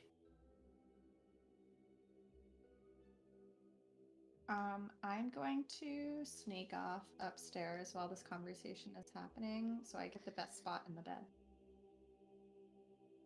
Morwen, you sneak off. Make a stealth check if you don't want people to notice, but you sneak off up the stairs. You come to this master bedroom with this huge bed, one of the biggest beds you've ever seen. Beautiful canopy that is adorned with dried flowers, withered flowers, really. A large wooden porch, 29. 29. Yeah, you disappear up these stairs. The porch is about 10 feet wide and it does overlook elements of what's below. You can see the cold forge distantly, elements of the base of it, anyways. And you can see there is activity around. There's this ballistae that seems to be maybe like 3 feet tall, kind of pointed down. You can see there's a pair of short bows that are on this table out there and a quiver of relatively heavy dwarven arrows, maybe. You can see this desk with a door ajar, like a rusty dagger kind of bleeding onto the elements of a stone drawer. And there's an enchanted painting that you can see, just beautiful, moving slightly, of this beautiful sort of like amethyst tower almost. It looks to be like a piece of amethyst that juts out of dark stone. You make a flat intelligence check, Morwen.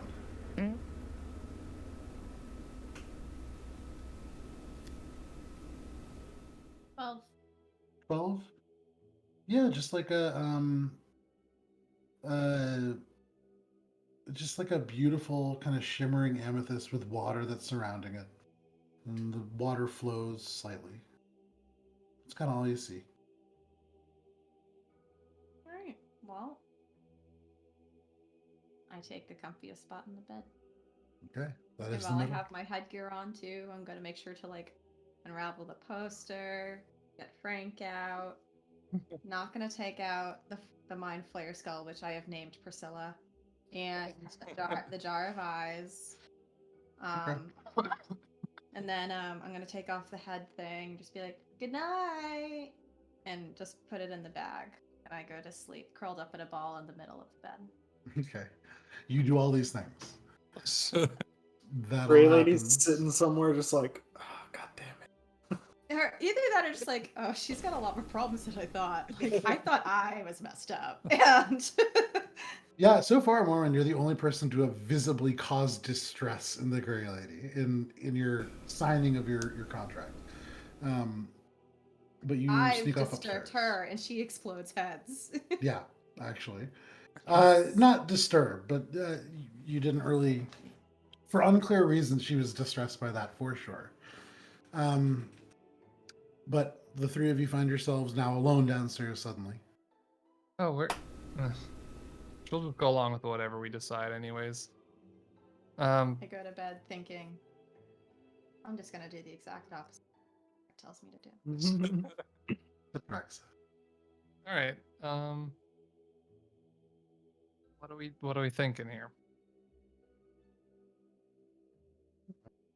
It's up to you, because, again, you signed the contract, but I reserve my right to not do it.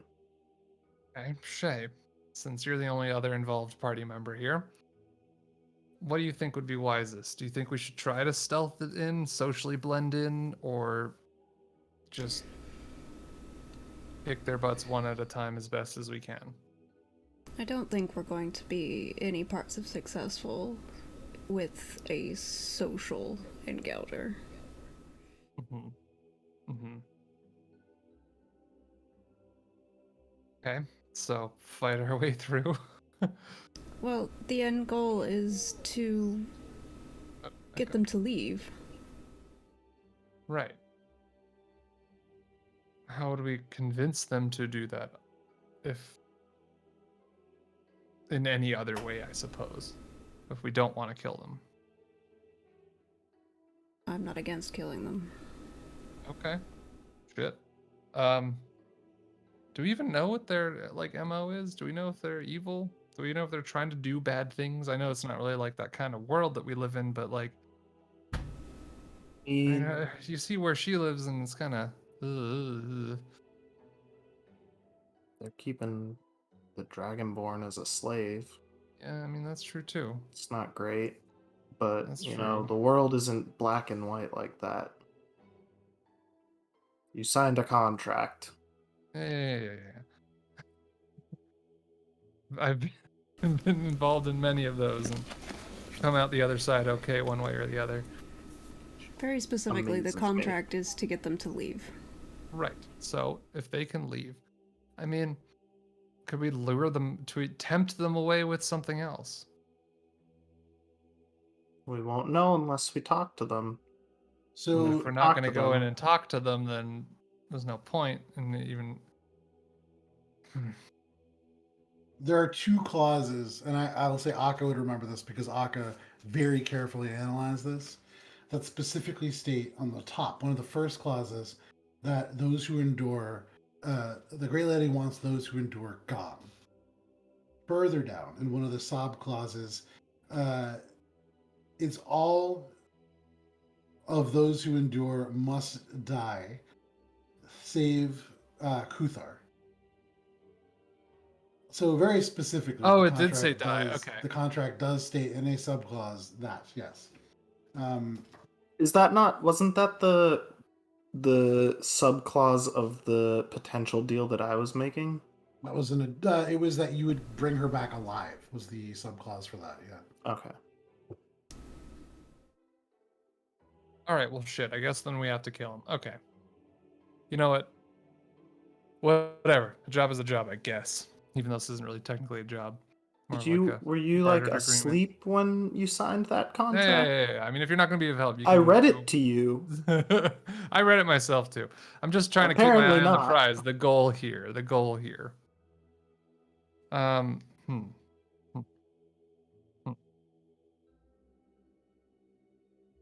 It is All right. probably in our best interest to be as subtle about it at first as possible. Right. I mean, that, of course. Don't want to raise alarms. That's for sure. All right. Well, how about I ask the location of all these people and if any of them are more remote. I'm thinking this rage room sounds kind of like a space where someone goes to blow off steam. That's my guess. Which means that it's probably normally noisy anyways, which means that might be a good hit spot if we can find it. Like if people expect someone to go there to rage and like, oops, there's already people in there who actually kill someone and then, you know, whatever, the noise would probably sound pretty similar. So, where were the names? Which one was at the hilt? Was Someone that the travels to twin? the hilt, and that was the one who surges That with was wild magic. Kuthar. The frail, Travels to a market in the hilt In the or on the hilt. hilt. Okay. It's Pickers Exchange in Hilt South. You Okay. also read in regards to the hilt that the rage room exists on Hilt North, I believe. Okay. That's even okay.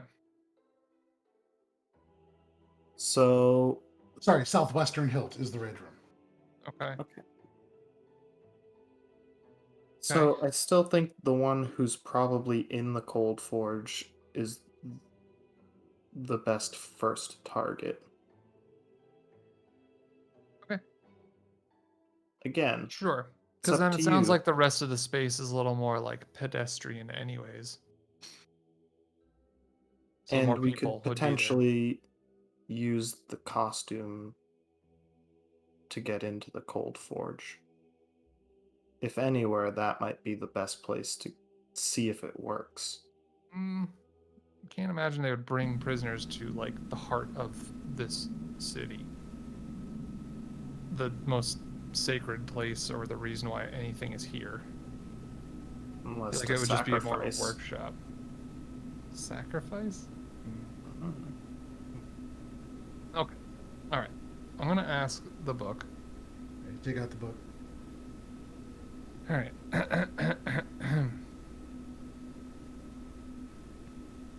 Fuck. I'm wording on this. Specifically, how would we be able to get to the Coldforge forge from where we currently are without using teleportation or anything special, just walking basically? Just walking, basically. I want a footpath like turn by turn description. You write to the best of your ability this Yeah, in the celestial equivalent glyphs, of that. and as they disappear into the page and reemerge reformed, you can read. From where you are, there is a long fall by foot, but once upon the ground, travel up the path and through the main gate. You will meet substantial resistance. Darkholm is a city, not just a forge. You will travel through the hilt and down across the upper blade, which disappears beneath the Black Vein hillside to the Coldforge proper. So we have to get Black through the Vein hill. Hillside. Black Vein hillside, yeah. Vein, Vein. Yeah, yeah. Hmm. Okay. Okay, so that's a that. Did the Grey Lady mention anything about secret paths? I can't remember. Any backdoor entrances? I think this was the backdoor entrance to get to the Coldforge city itself, but I don't think there was a way that she mentioned to bypass the whole city. Not that she had specifically mentioned to you, no. And substantial resistance, expected. So stealthing is something that I'm not particularly good at, so that's not good either. Although invisibility, pretty great. I just don't know if these things can see us, but that might be useful for an hour. All of us just kind of poof and then make our way as fast as we can. Is that kind of starting to sound like a plan shaping up there? Are you asking me? Well, anyone, anyone who's willing to I mean, it's try a what we're plan. doing. Is it a good plan? All right, Mr. Optimism. I'm being real here. You signed a contract on the back Hey, of. keep saying the contract thing. It's fine. It's fine. It's fine. This just seems like bad news all around. How about we rest? Morwen and I will take a look around the city tomorrow. We're a little bit more stealthy than the two of you. Again, I can change myself to look like one of them. Yeah, I like the idea of stealthing too, because then you don't even need to pretend to engage, because I'm sure you're not particularly knowledgeable of their customs and stuff. If they ask you any questions at all. Well, I can speak Dwarvish. It's something. I know a little bit about them. Fair. I think a lay of the land uninterrupted might be best, which I like the idea of two of them sneaking off for a bit. seen it before. I mean, like, look, Morwen just vanished while we were talking in a small room. Like, I think they've kind of got that one. And then report back, and then we can go from there. Now, I got 2 more questions left too. I can also just ask any more specific detailed information. Right now, it's kind of a vague through this district, that district. Hold on, I got one. I'm gonna ask too. Is access to the forge proper barred by any locks or guards? That would be my next question. You write those into the page, they sync, and they reemerge. At first, just one word, yes. And as that fades out, more glyphs reappear. The army that crawls is substantial. They number more than 1,000. Darkholm, though a city, belongs to the Grey Dwarves. They are not an artful people. They are not a people that practice joy. They have a purpose.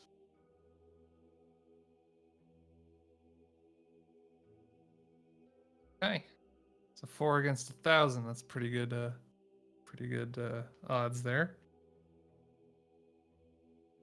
Or 1 out of 250, I guess, if you're being technical. But it's easy. 250 each. I think we got this.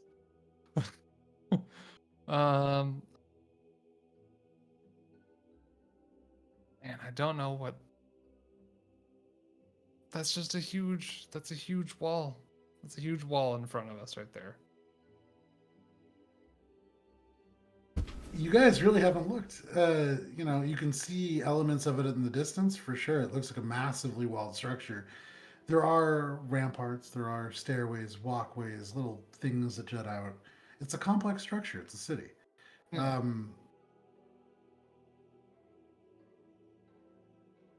I'll think on my last question as we kind of go chill for a bit, and then you guys do your little sneaking mission. I think that sounds like a good idea. This is a base of operations. We can take our time, I think, ish. So close to the goal, don't want to rush just because we don't have any ideas.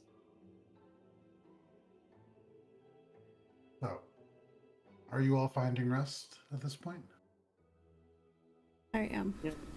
Okay. I've got stuff I want to do with my extra hours, but yeah. Okay. So Shay, where are you sleeping? You head upstairs. There's this large bed, although about a fourth of it, the center of it, is taken up by Morwen, a poster of Gunter, a weird eye that is sticking out of the bag. You can see attached to this leather strap, kind of peering at Morwen through the opening. There's a mind flayer skull. You see Frank. It's like a whole kind of No, I didn't goth bring kid up sort of. Priscilla. Oh, It's okay, just sorry. Frank. Just Frank. Yeah. I don't know her well enough. Yeah, it's weird. That's fair. It would be weird to invite her into your bed. Just gonna find a corner. Okay. You get up on a corner as far away from the poster as Gunter as you can and find sleep without issue. It takes you guys maybe like 20, 30 minutes to fall asleep. You get the sense it's a little earlier in the day than you would normally go to sleep in. But with everything that's going on, tired enough. You find some rest. Akka, you had stuff to do, and then Heinrich, you had stuff to do. I'm just posting up out on the balcony and trying to look for guard rotations and make a perception check. if there's Make it at anything going on advantage there. as you are watching over a number of hours. Akka, what did you want to do? I'm gonna There. find, which There. I guess now downstairs is completely empty, so I'm gonna try spend basically all of my non-tranced hours just trying to figure out more about this shield that the Grey Lady gave me. Okay. Running various tests of poke it, see if anything happens, Make an Arcana check, sure. Get your graph paper out. and start why checking this. why did she give this to me? What is it gonna do? Is it something that I should fucking toss by the wayside right now, or should I actually hold on to it? Sure. 27. 27. Give me just 1 second. And you know what? Flash of genius, because I'm about to go to sleep. 32. Okay, and that leaves you at 0 flashes of genius left, correct? No, I have 1 left, One and I'm left, gonna get okay. them back after a long rest. So Yeah. Um, okay, so you take a little bit of time to look at this sort of golden shield that looks almost like almost organic elements have kind of come together in the middle to form this vague divot of stitched together gold. There are no worksman marks, and looking at it and doing a couple tests on it, you can't find seams, you can't find elements that look as if metal's been clipped away.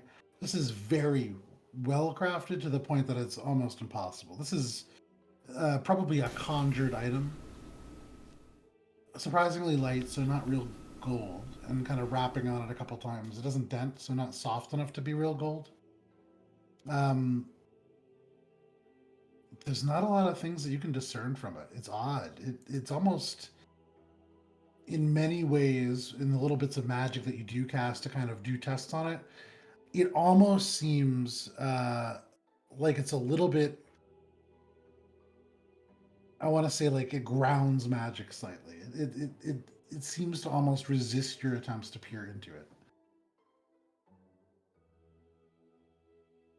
Does it seem like I think I would try to like throw a psionic jolt at it and see if it like absorbs that. Okay. You fire a psionic jolt at it. This is specifically what? This is.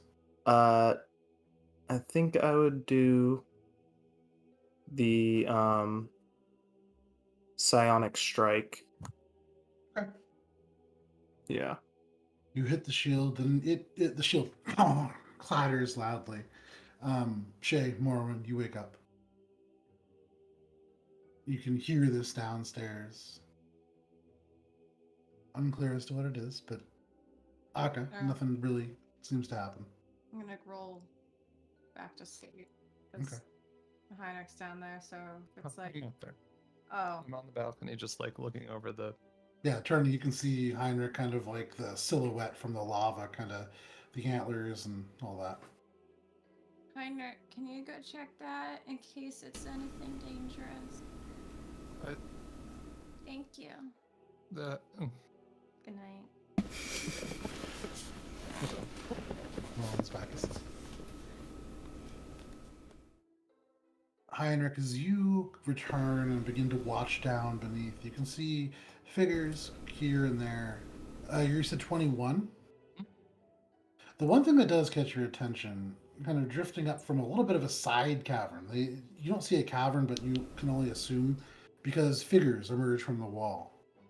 Give me 1 second. Let me pull this up.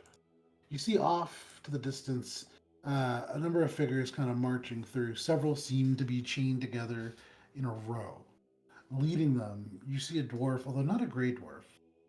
This is beneath you, maybe like 100 feet down or 80 feet down to the ground, and then maybe another 100 feet away. But they can start to move up the path, and as they pass below, you can see a little bit of detail. One of them, the one that's leading, appears to be a dwarf, but not a gray dwarf. You've not really seen a dwarf like this. Very clean cut. They have a beard, they have hair, it's styled. You can see they wear armor, full plate mail, but it moves surprisingly lightly. It actually, in ways, reminds you a little bit of Aka's armor, although not quite as artificed, but very fine make. Seems to be leading a number of figures that are. Just give me 1 second here.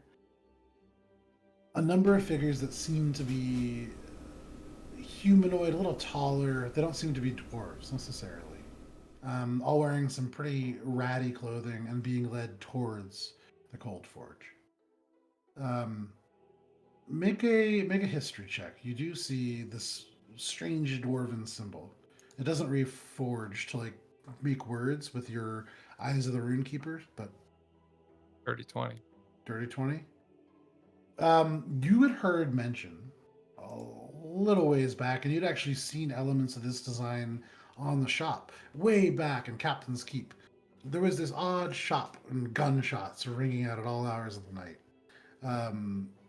It was the Stoneflow surplus munitions, Yeah. and you would remember a similar sigil kind of on that shop. This dwarf appears to be from Stoneflow, currently leading this group.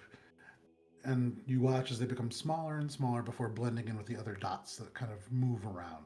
Mhm. It is a busy city. You see dozens of figures outside this front.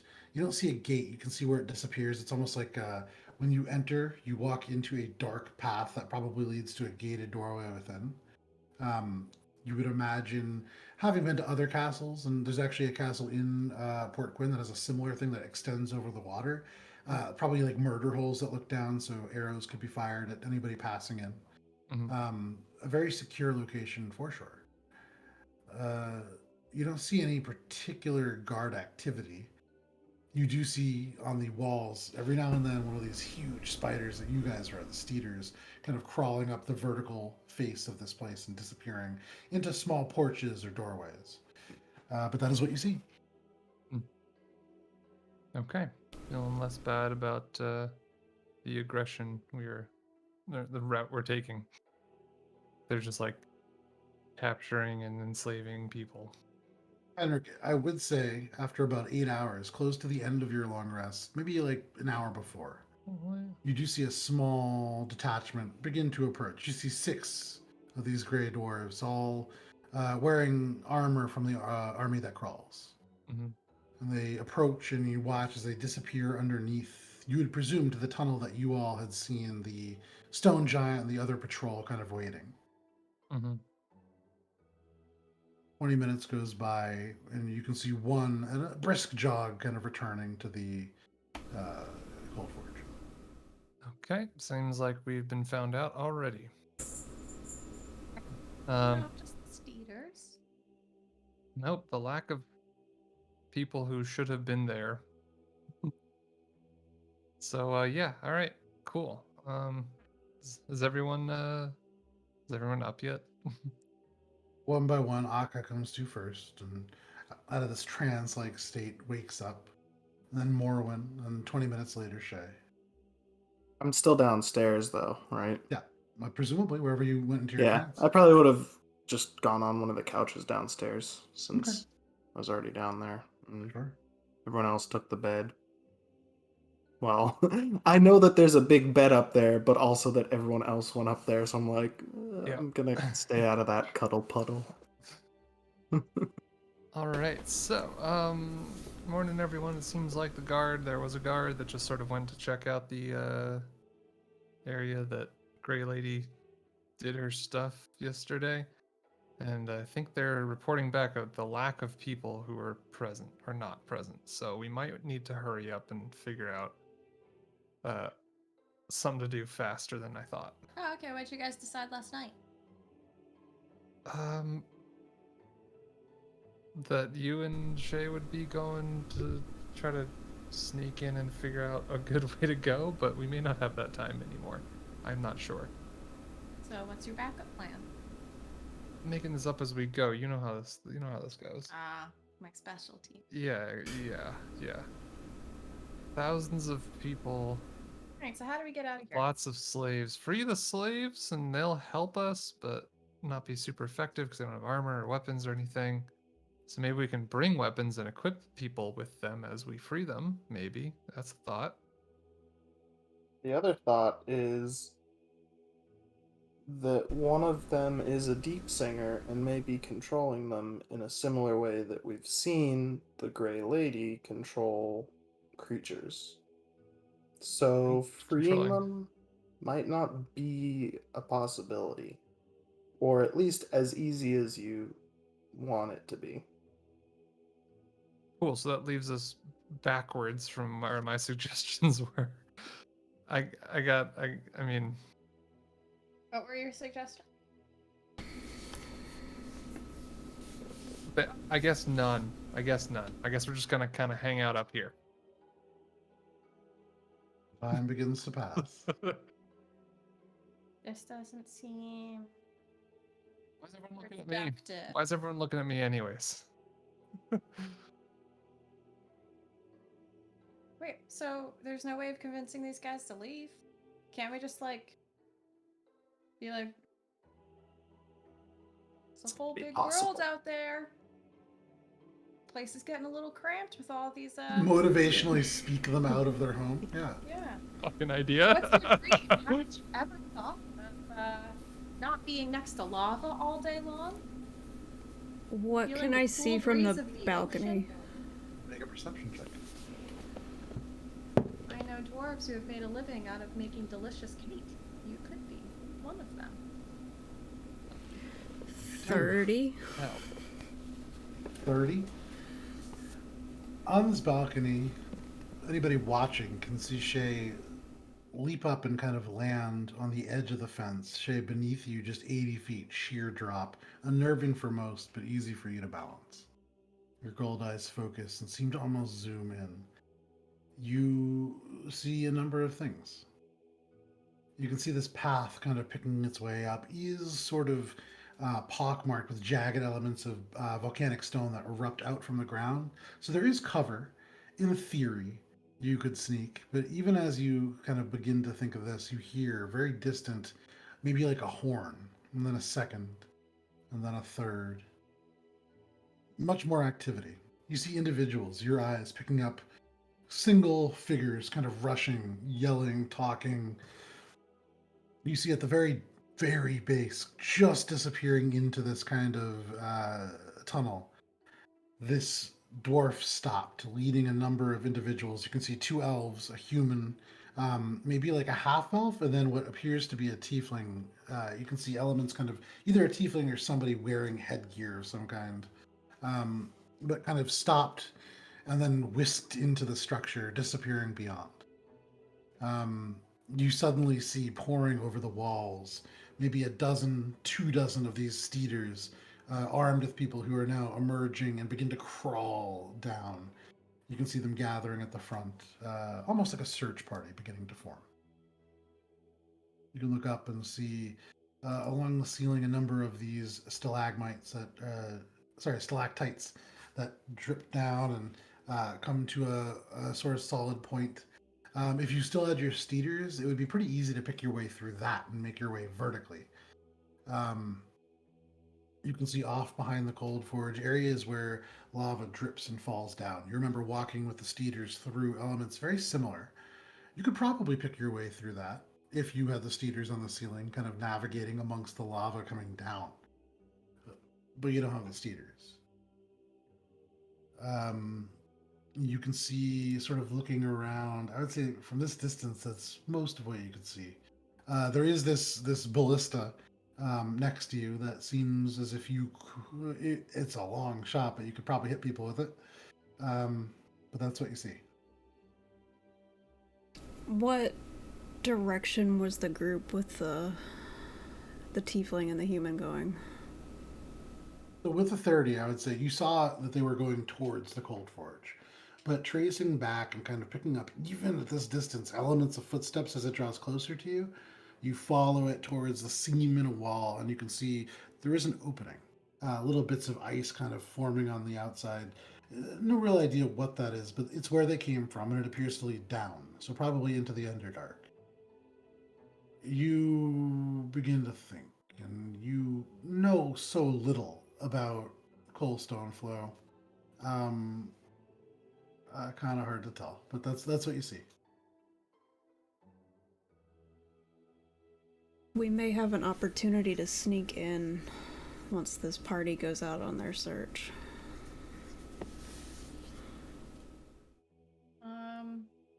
Okay. Just the 2 of you, and then leave us here, or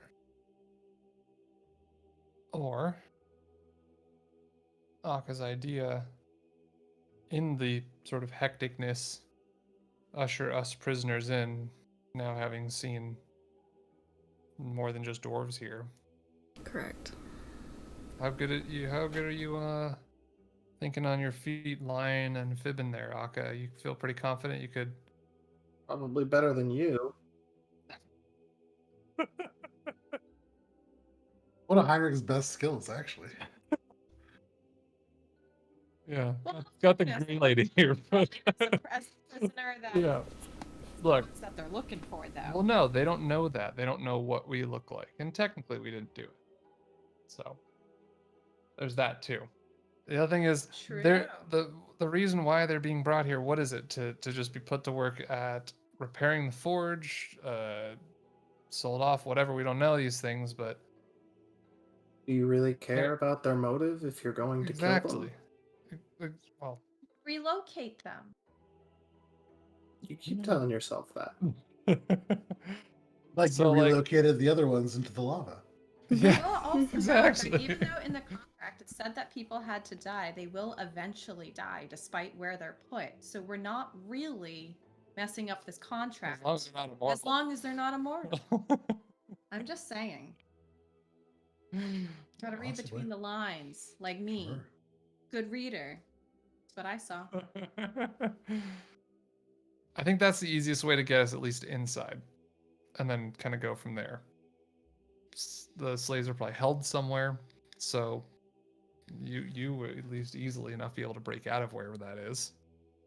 And we can kind of go from there. Either that, or we hole up here while the two of you guys try to sneak in and figure out another option, another I'm path. not sure it's best to be splitting up right now. I agree. So, I mean, I don't know. I'm down. I'm game to play prisoner. I've played worse roles in my life. So You guys all think back to the night aboard Baron Dawes Yeah. in the Church I'm of thinking of Earthly that 'cause Delights. I Yeah, was into it. Yeah. I was you were into the, that you were role. also the only person dressed normally. You were supposed to be the escort from this escort service, and everybody else. You had Heinrich as the guard and assless chaps.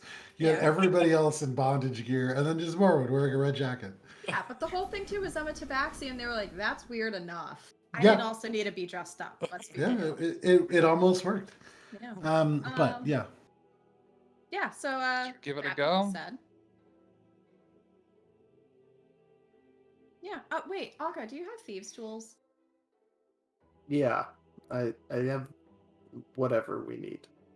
Okay, cool. All right, let's go. I'm gonna see if I have any of my. I don't think I have any more handcuffs. Does anyone have any more handcuffs? I'm getting into this role. Yeah, we're gonna have to figure that one out. I've got rope. A lot of rope. did you have 120 feet of hempen rope at least? And Morwen has very consistently always demanded her rope back, so you know that Morwen has at least 60 feet of rope. I have 210 feet of rope total. Nice, dope. I And 10 could feet of also string. I'm gonna use magical tinkering to make manacles on whoever's arms around. Okay. Just to, like, present that as an option. Because I can Okay. do a static visual effect, which I Oh, guess okay. actually no, I don't know if that Like- would it follow? Oh, if I imbue, I don't know if it would You move need with to you. put it so you need for magical tinkering. You need to put this magic into an object that would otherwise be mundane. Right. So if So, like, like rope. I put it on, yeah, if they like tie a piece of rope around their wrist, I could make them look like manacles, right? Yes, you could certainly do that. Okay. That's a really good idea, because then we can just break out of it if we need to. Right. It's going to be tough because very, very specifically the way that it's worded, it's a static visual effect that can be a picture, up to 25 words of text, lines, and shapes, or a mixture of these elements as you like. So you can certainly try. I feel like I could aid with minor illusion at least. Oh, for sure, yeah. Yeah, just sort of make it Yeah. look more realistic. So between the just two of you, manacles. if you wrap up this, you take little bits of rope, whichever rope you're going to use, Mhm. tie those around your wrists, and you can easily, even without really binding your wrist, just kind of looping it around, Right. you Right. can make it appear More like as if you're wearing bracelets manacles. than Yeah. Yeah. Let's do that. Let's do Okay. that. So we'll have then to I get to the. will magical tinker 3 of the Well, let's get down bits there of rope. first, so we don't have to climb with our hands bound. So the stairs Oh, aren't. they're not like actually going to be stairs. bound. It's an illusion. Well, okay, fine. Loosely there. So you see these steeders off in the distance begin to kind of move. Looks like maybe 12 to 14. They march in 2 columns and begin to cross the distance. They're maybe 8 minutes away, How far is the drop? about 80 feet. All right, so maybe I can just tie a rope, and then Akka, since you can fly, can you just like undo the rope when we're all down? There's stairs. Oh, there is? Yeah. Huh. Well, isn't that convenient? That's what. Yeah. Let's go down the Jeez. stairs. No. No. Okay. So No. Don't. We can't before split we up. go, You're gonna give we yourself away. You're have- dropping down directly into the path of where they're heading. It's just like dangling yourself as like a kill me please. Buzzkill. Alright, fine. There's it is. Fine. Okay. we are only gonna have a maximum of 6 hours in there, and that's gonna exhaust pretty much all of my capabilities. What? How? For what? The tinkering Mechanically, thing? my spell slots. I mean, wouldn't minor illusion be good enough? I'm talking about for Oh, for yourself not looking like Yeah. you and looking like that. Okay. Yeah, well, all right. Hopefully then we can figure out a place to hide and recuperate. well, we can always plan on coming back here. I feel like once we get in, it's kind of until we're done. You know, we have no idea what's out there. So We have no idea. let's just at least do this until it feels like halfway, until it feels like 3 hours, and we'll reevaluate the situation. Sure, but always be heading towards the Coldforge because that seems to your point, probably be like a place that we can at least get and stay. Are you guys walking as you do this? Have they? Yeah, we're not has wasting the search time if party they're gone? coming. If they're coming The this way, search like, party is maybe like 6 minutes away at this point. If you guys go back through the tunnel, at 40 feet of tunnel, to the back part of this tunnel where you guys saw the stairs, right. you look down. It's only 80 feet, but these stairs zig and zag and go down. You remember it took you 10 feet to climb? Probably take you closer to 20 to walk down. But you can certainly start. You begin to make your way down if you wish. I mean, yeah, why wouldn't we, right? Yeah, I mean, Okay. You and if begin we to ever make feel your like way we down. need to be invisible, just let me know, and I got us all immediately. You guys make it about halfway down. Shay, you hear them first, and Morwen, you and Akka hear them second, and they're being pretty loud. All of you hear these undercommon grunts and kind of yells. You hear within the tunnels beneath you. You guys are about 40 feet down, still another 40 feet to go. This search party arriving and beginning to fan out. Do any of you speak Undercommon? Okay. So this language alien to you, not as guttural as Dwarvish, but there are these kind of almost lispy elements towards the end of many of the words. You hear them shouted out, and you can hear this group dispersing, beginning this search. But because it is 10:58, we started a little bit late, but we're going to take a quick break.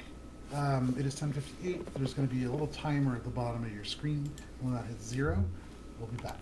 Thank you for sticking with us, and we will be back in just a little bit. See you then.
Howdy, folks, and welcome back to Adventures in Alberon, our D&D campaign.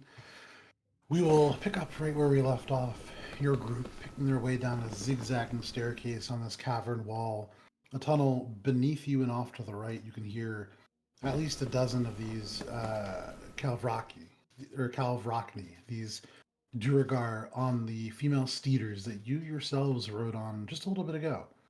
Worth noting, you do not see any of the steeders left. They all appear to have scattered or gone. You don't see signs of violence, so it doesn't seem as if they've eaten each other or anything of that nature. You're about 40 feet away. You can hear these voices underneath. You guys doing anything, or are you just continuing down the stairs? Trying to stay hidden. Do they look like they're heading in our direction? Can't see them yet. They're coming from. So if you guys are walking down the stairs, they are coming from a tunnel behind underneath you. They'll pass on your right, and you should see them emerge relatively soon. You can hear the voices pretty loud now. Are Should we we? try to wait till they pass? I think I'm gonna do a moment of just like up against the wall. Make a stealth check. Yeah, I guess I would slow my roll for sure. And Okay, I'm gonna make a stealth to check. don my Yeah. armor to blend into the background. The first time I'm using it. Make a stealth check at advantage. Ooh. I'm gonna use minor illusion to make myself look like the rock wall. Make a stealth check at advantage. That would be a 30. Okay. Okay. Stealth check. Advantage yielded a 18. 18. Well done. Okay. Very good. Yeah. So you just search for 15. me, I had to roll a 15 to get that, but like it's press Oh. you know, advantage helps. and I just go, and I'm gone. Yeah. let's- Akko Wizards? Natural 20. Okay. For a total of? 24. Okay. And then Shay, are you going to be stealthy as well? Okay. Make a stealth check. 24. 24. Wow. Hey, Okay. we tied. I didn't As even a get a group. natural 20. I know. As a group, you all almost merge into the stone. With Morwen and Heinrich in particular, the texture of the stone actually crawling across their bodies. You feel pretty well hidden. Another minute or two goes by, and you can see the legs of the first one just creeping out. The spider emerges, and then the rider on top kind of looking around. You see the eyes look up, kind of in your direction, but they seem almost instantly to pass over, looking at the rest of the wall. Another emerges, and another, and you can see maybe 7 of them kind of spill out, creating a circle. The other 3 or 4 kind of emerge off of the steeders, no longer mounted, and they begin to seem to almost investigate the area. They seem to be searching. What are you guys doing? I'm not moving until someone else moves. I'm Okay. looking I'm not gonna be the first looking one to to see come. what everyone else does because this is. Yeah. I'm just. I mean, I'll- like we're wait until they I'm a little pass. During the lights right now, but hidden. About 10 minutes pass, more emerge, and in total it seems to be about 14 of them. You hear elements of conversation, all in Undercommon. Okay, you speak Dwarvish, and so I would say you do hear. Let me pull this up. You hear a few words in Dwarvish,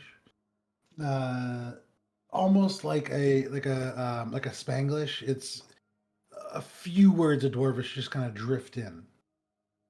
You hear the word glacial dredge. You hear the word betrayal. And then you hear the words, let me just find it. The Kendrickade block. Glacial dredge, the Kendrickade. Does any of that mean anything to me? Make a history check on glacial dredge. That and might be the only thing. Kendrickane. So Kendrickane block is Well, you have no idea what that is. okay. That's 12. It sounds like a landmark, a physical feature, a region. Hard to Okay. tell. Hmm. They talk. The voice is quiet, kind of urgent. You see many of them kind of mount back up on the steeders and begin to progress kind of east towards the tunnel that you all know to exist, and then beyond Caltrot. But they seem to move on. About 4 of them now remain clustered around the beginnings of this space. You can see none of them are mounted anymore. They've all kind of dismounted the spiders, and this seems to be kind of the new shift of guards. What are you all doing? You can see these steeders now disappearing off and down the tunnel that you came from. No one's really coming near me, and no one else is gonna make a mad dash. I'm not moving. Again, I'm just Okay. not. I'm just not gonna be the first one to do it. Sure. Mhm. Do you think we should get ready to assume these roles, but then maybe I can use invisibility and we can sneak by and get in the city first? Are you saying that? Or are you Messaging it at least to Aka. Your call. I think we should do that. I don't think there's any way that they wouldn't have already seen us, quote unquote, emerging from the tunnel in disguise at this point. So if we can get into the city, and then our walking around disguise will be that. Okay. So Yeah, all right. Are we all ready? I'm gonna like kind of quietly should whisper to I everyone. should I assume the disguise now or when we You get can in? do it. You can do it while we're invisible. Once we're in, save the time. Save as much time as you can, so that you can concentrate on that as long as you can. I was hoping you'd say. Are we ready for Or what? think. Yeah. So, I'm gonna turn us all invisible, and then we're gonna try to get through the front door as fast as we can, and then assume the role. Sneaky, If we're all sneaky and invisible- fast. Are you messaging this? Not Yeah. If we're all invisible, how the hell am I gonna know who to follow? Someone's hold, to to the- be an invisible. Get to the door. hold we'll just all hands stand. if Let's all, you let's all hold hands in a line. Sorry, Shay, yours is gonna be pretty slow for you. But let's kindergarten this the fuck up. So we're all going down the stairs like. Well, once we get to the bottom. Amazing. Once we get to the bottom. why don't we just use Proof the rope invisible. that we're gonna Yeah. Well, the rope wouldn't be invisible, would it? The rope would be floating visibly. I can. Probably, Can I yeah. invisible it with minor illusion? No. That's not- beyond the ability. yeah, of the spell. like I like that's- the idea. I like where your head's up, but I'm gonna turn it pure. I'm gonna try to blend it like we did with the moving map thing up in Yorn. minor illusion it into a big snake And then we all just hiss. with a little pair of No one will wings. question it. It's totally oh, fine. of course, yeah, I'll be fine. Or just a million spiders in a row. Can you imagine if invisibility doesn't work for some of these guys and they just like see it, but they're like, and it's all of us like holding onto this rope, just like on the ground. They don't see us. All right, You're on drugs? let's get to the bottom. I cast invisibility. Okay. So you all get to the bottom of the staircase. Using that stealth check, you creep down. Yeah. You can I hear cast little invisibility elements of with hands up. conversation. Sure. Yeah. You get to the bottom, you cast invisibility. For all of you, you're suddenly alone in this space. I'm grabbing hands before that happens. You reach out and, well, okay, hang on. Oh, so before that happens? Yeah, exactly. Yeah, I'm not doing this alone. I'll get lost. And I'm too sneaky. You won't find me. Whose hands are you grabbing, Morwen? The two closest hands of two different people next to me. So whoever's the lucky people. That's going to be Heinrich and Aka. All right. So you seize their hands. Shay, you free, but the rest in a chain of invisible finger gang members. You get to this front doorway. They are spread out, maybe like 5 feet across from each other, so they stand taking up most of the space. You're going to have to walk in a 5-foot gap between them. It's going to be tricky, but you are invisible. So you begin to move. You hear them talk a little bit. You hear the little bits of undercommon. Make a stealth check, all of you, again, with invisibility that puts it at advantage. Perfect. I think.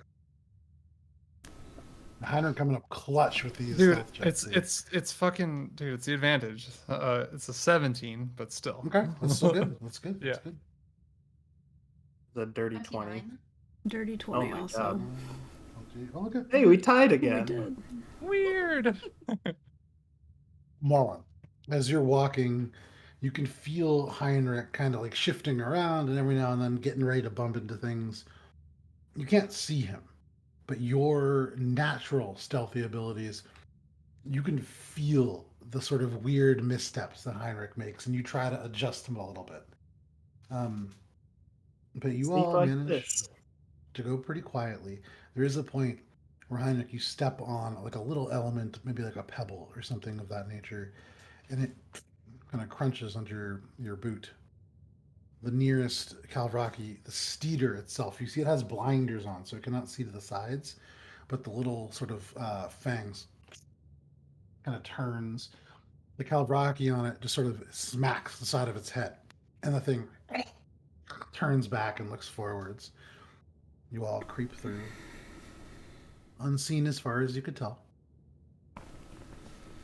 You begin to progress down this cave. You see little alcoves here and there, maybe where those guards were originally stationed. There's like little side tunnels, almost rooms. There are like patches through the rock between, so you can see through here and there. Um, but you progress down, invisible. As you get towards the entryway to the door, all across these sort of volcanic landscape leading up to the Coldforge, here and there now you can see there are other dwarves. These gray dwarves seem to be pretty well adjusted. They don't need torches to see, but they do seem to be searching. Off in the distance in the city, you hear every now and then just a little kind of faint horn. Marching along the walls from this perspective, you can see a number of these steeders with riders kind of patrolling. The entire place is on high alert for sure. There is perhaps 600 feet from you to the Coldforge up a path with elements of broken rock that sticks out from the ground. The lava kind of off and to the north behind the Coldforge, and then as you get closer, the path begins to elevate and rise. The ground drops off to either side, and there is lava lining either side. Um, you, with your stealth checks, no problem, can kind of pick your way across. You can see here and there duergar, most wearing the army that crawls sigil on this kind of relatively normal armor. Worth noting for all of you, you haven't seen bright splashes of clothing. You haven't really seen tattoos. You haven't seen any kind of decorations outside of the ones that you saw on Rune Lin, and those seem functional in nature. The big facial differentiations you're seeing on a lot of these duergar are scars, kind of healed scars.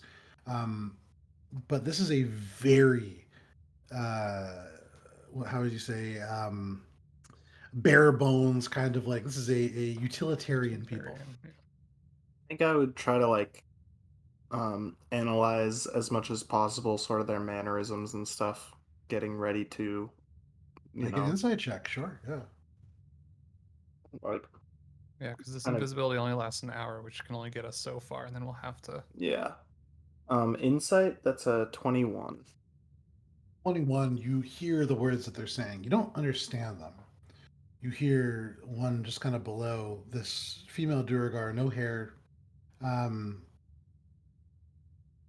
Vastlad Fash. And you see the other one next to it kind of nudge her.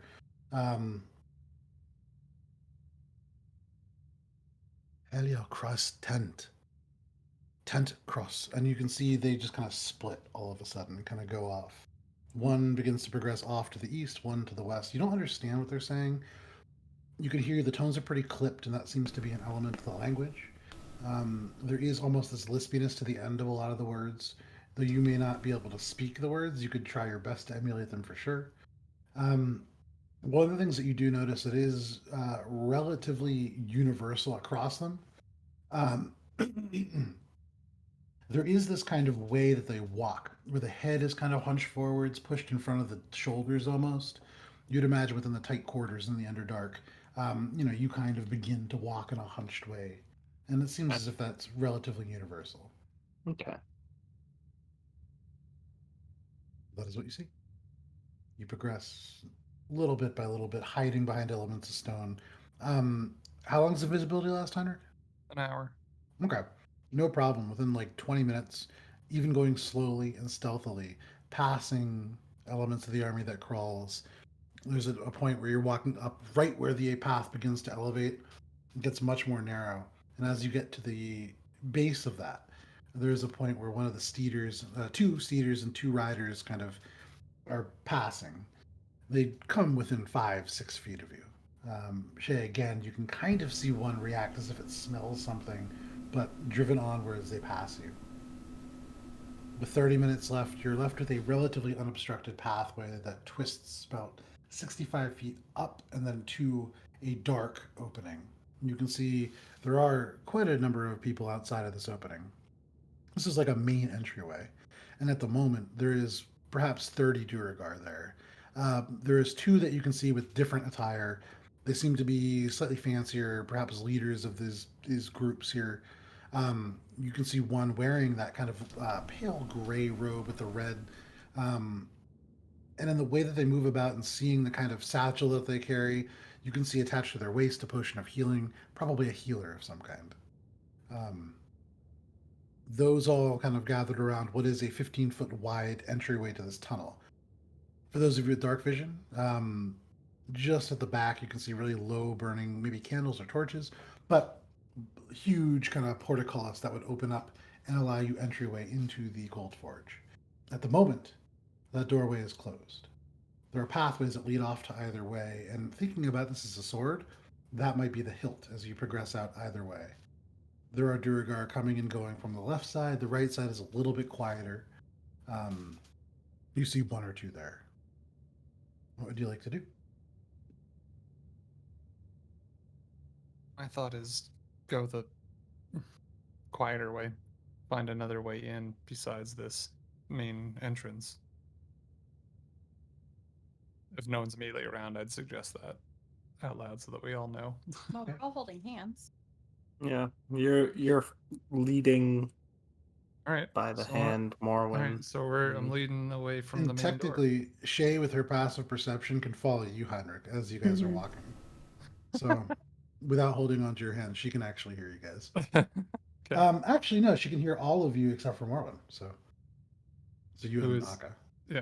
Who's not saying anything anyway? Yeah. And who's also holding. So yeah, I mean, I'm gonna whisper like, all right, we're going that way, and then I'm just gonna start leading that direction. I'm not gonna Okay, be you feel a tug. which way? I can't see which way you're pointing. Yeah. Still say that anyways, like forgetting the invisibility as it's relatively new, and also just like this is a stressful situation.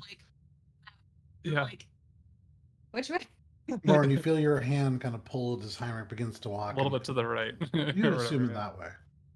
You guys begin to walk, and you get to the entryway. You're passing by now dozens of these various sort of dwarves. It's pretty tense. Here and there, as you pass, you do hear the word "Deep Singer" just kind of whispered out, and there is a tangible fear around that word. It is something that many of them. This is like a when you guys first heard of Kind Scale emerging into Coldforge, similar feel.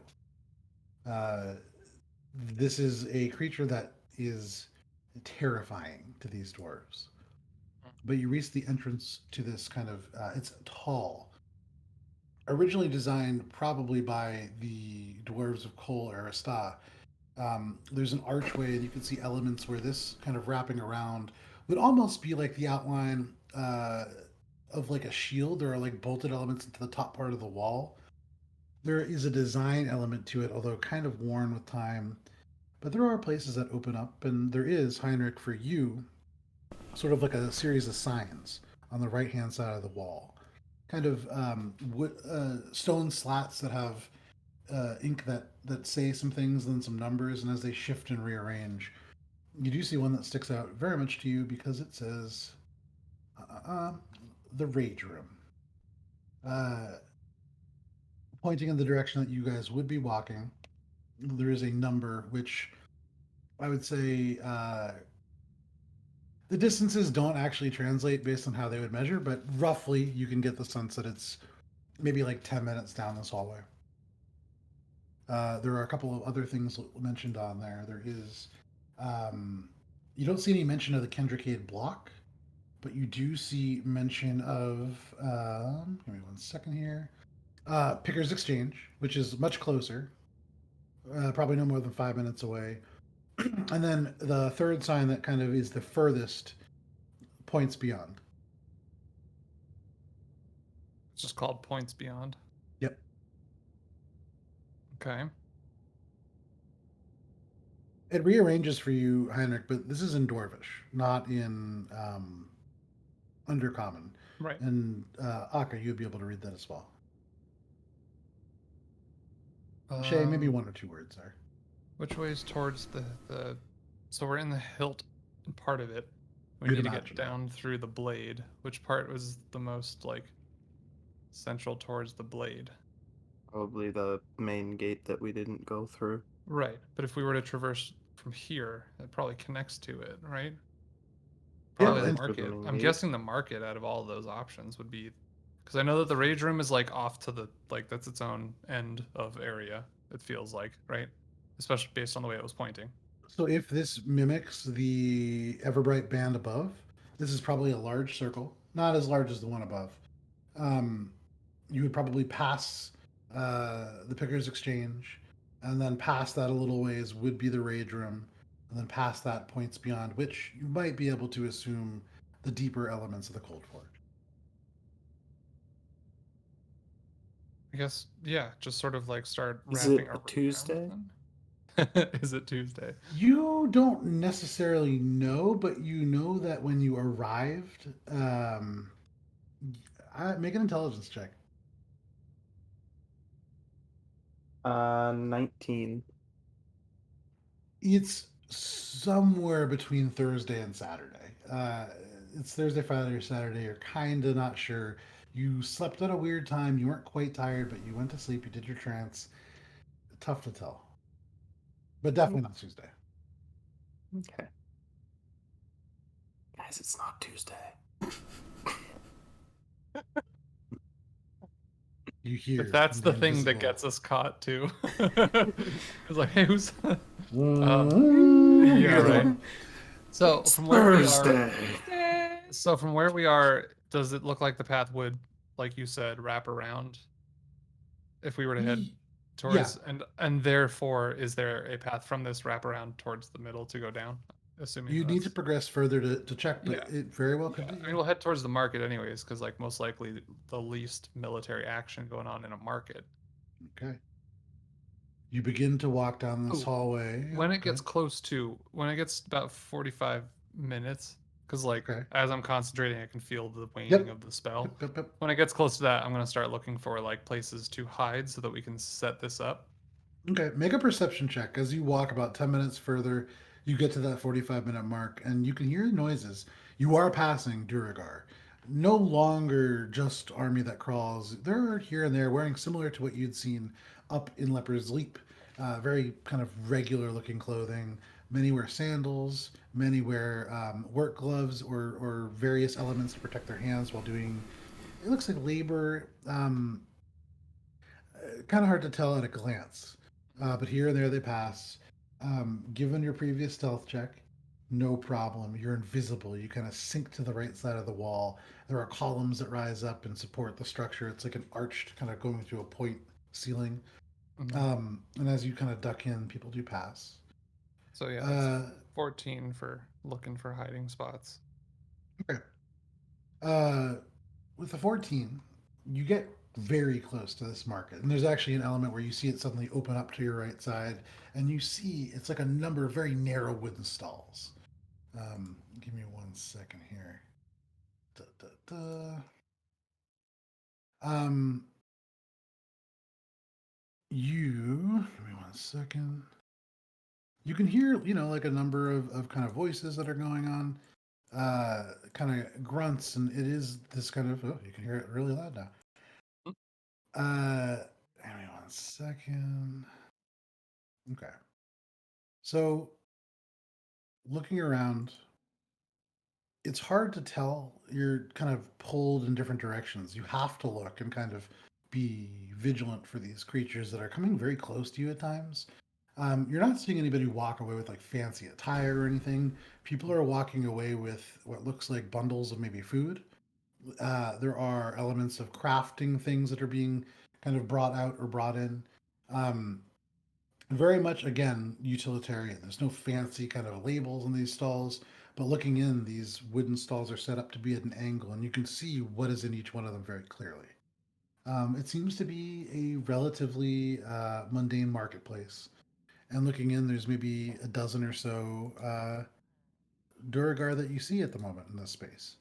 It's about 100 feet wide. It's not terribly large. Um, but looking around for a place to hide, you see off and to your right a stall. It's empty. There are no complete walls, but you could maybe crouch down there and hide. It's not a good place for a slaver and slaves to emerge from, though. Probably not. Out of curiosity, this entire time, aside from just like the prisoners that we saw earlier being led away, everyone has been dwarves. So far, yeah. Right. And as you guys I mean, kind of which makes considered that sense, so I was just earlier, wondering. you really haven't heard much in terms of the duergar and like how they interact with other races. You've seen none that are not slaves, and so for you, you're beginning to get the sense that not being duergar would certainly make you stand out, and not in a good Alright. way. All right. If this isn't the best place, um,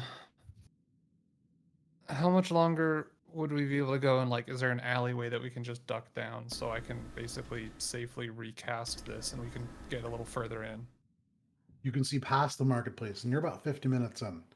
But on the other side of the marketplace, where the room that expands out to the right kind of ends, there seems to be maybe like an alleyway. There's an opening and a tunnel for sure, but you can't see really what it goes into.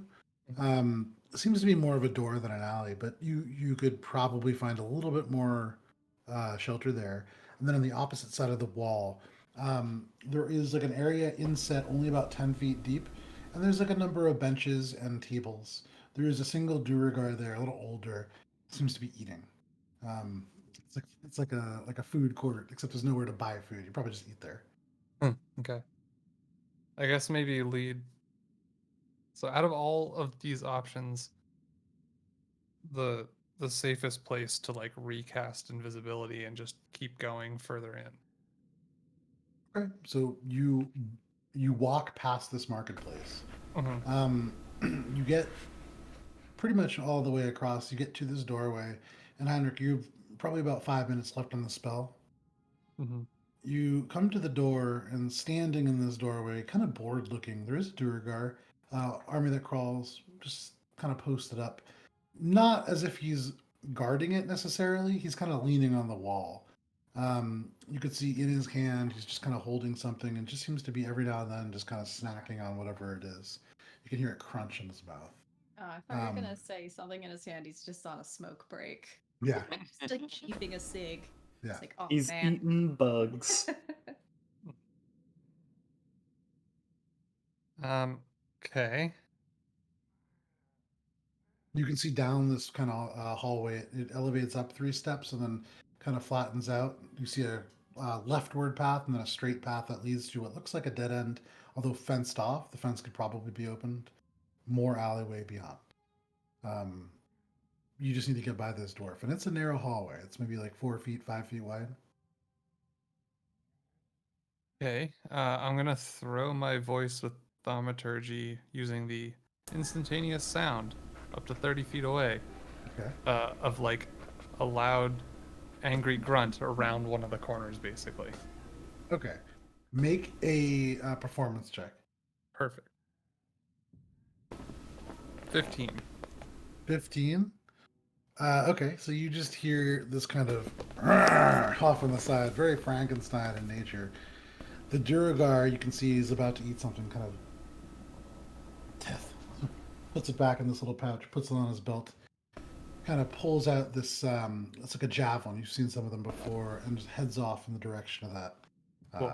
sound. And now in this vacant hallway, recast invisibility, just Okay. with no one watching. I'm So you all also just dart like- in. When that growl happened, I squeezed both their hands. I was like, I'm so scared. That happens. And as this figure disappears, you are all in the dark hallway. You still see off and maybe 50 feet away across the hallway, that little food court, this older duergar just kind of like eating. But suddenly, you guys all appear. And as soon as you do, Heinrich, you recast invisibility. You're all invisible again. Whew, okay. A little more time. A That little was more really time. All right. We have more time to keep going. Let's keep going. So try to find some sort of downward access. And as soon as we see more like slave kind of stuff, I feel like keeping my eye out for that. That would be the place that we would like duck in and assume the role. Well, where are we in regards to where we saw them being led in the first place? You saw Well them being beyond. led into that main gateway, so you have no idea where that was fenced off.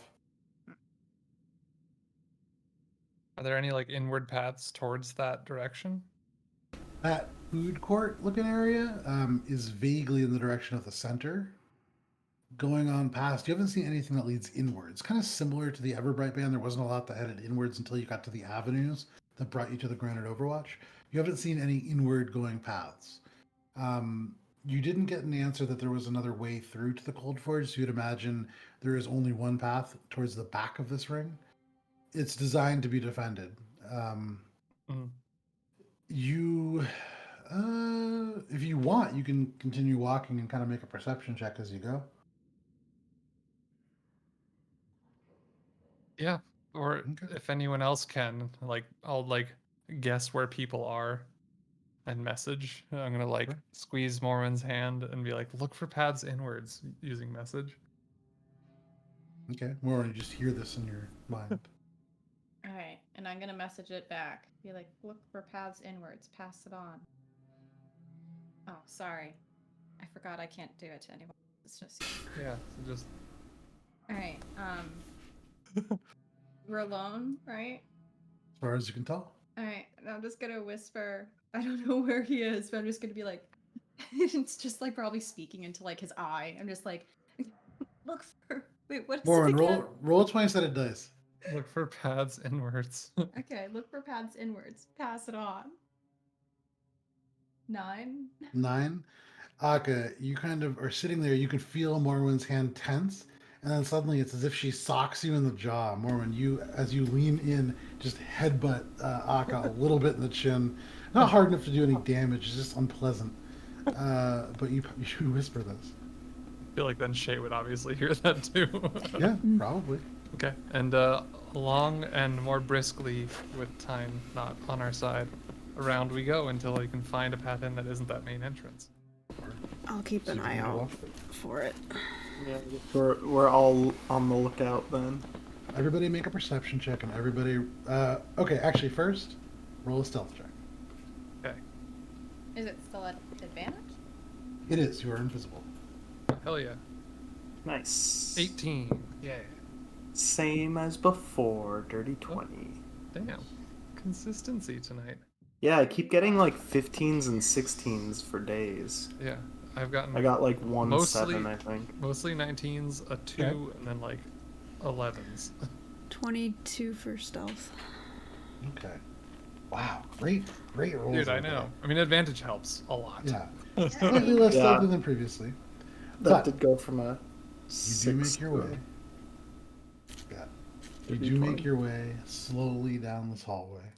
Go ahead and make a perception check now, everybody. You begin to look Nope. for. I don't. I got a 4. Again, I rolled a 2 just after talking about how I rolled 2s tonight. Sure. I got a 17. A 17. All right. I got a 27. Okay. 26, rather. 28. Okay. Okay. Hmm. It's interesting. As you walk, there's not a ton of other signs. You do eventually come upon a sign that says just like a little bit further to the rage room. You're getting pretty close. Shay and Aka. There is sort of this duergar who passes by. There's a point he gets kind of close to you guys. You have to kind of press up against the wall. You can see he's looking at the scrap of paper. And as he passes, you can read the top of it. Shay, for you, it says rage room.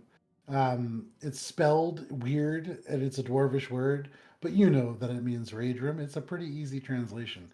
Aka, you can read some of the rest of it, and it's almost like a catalog.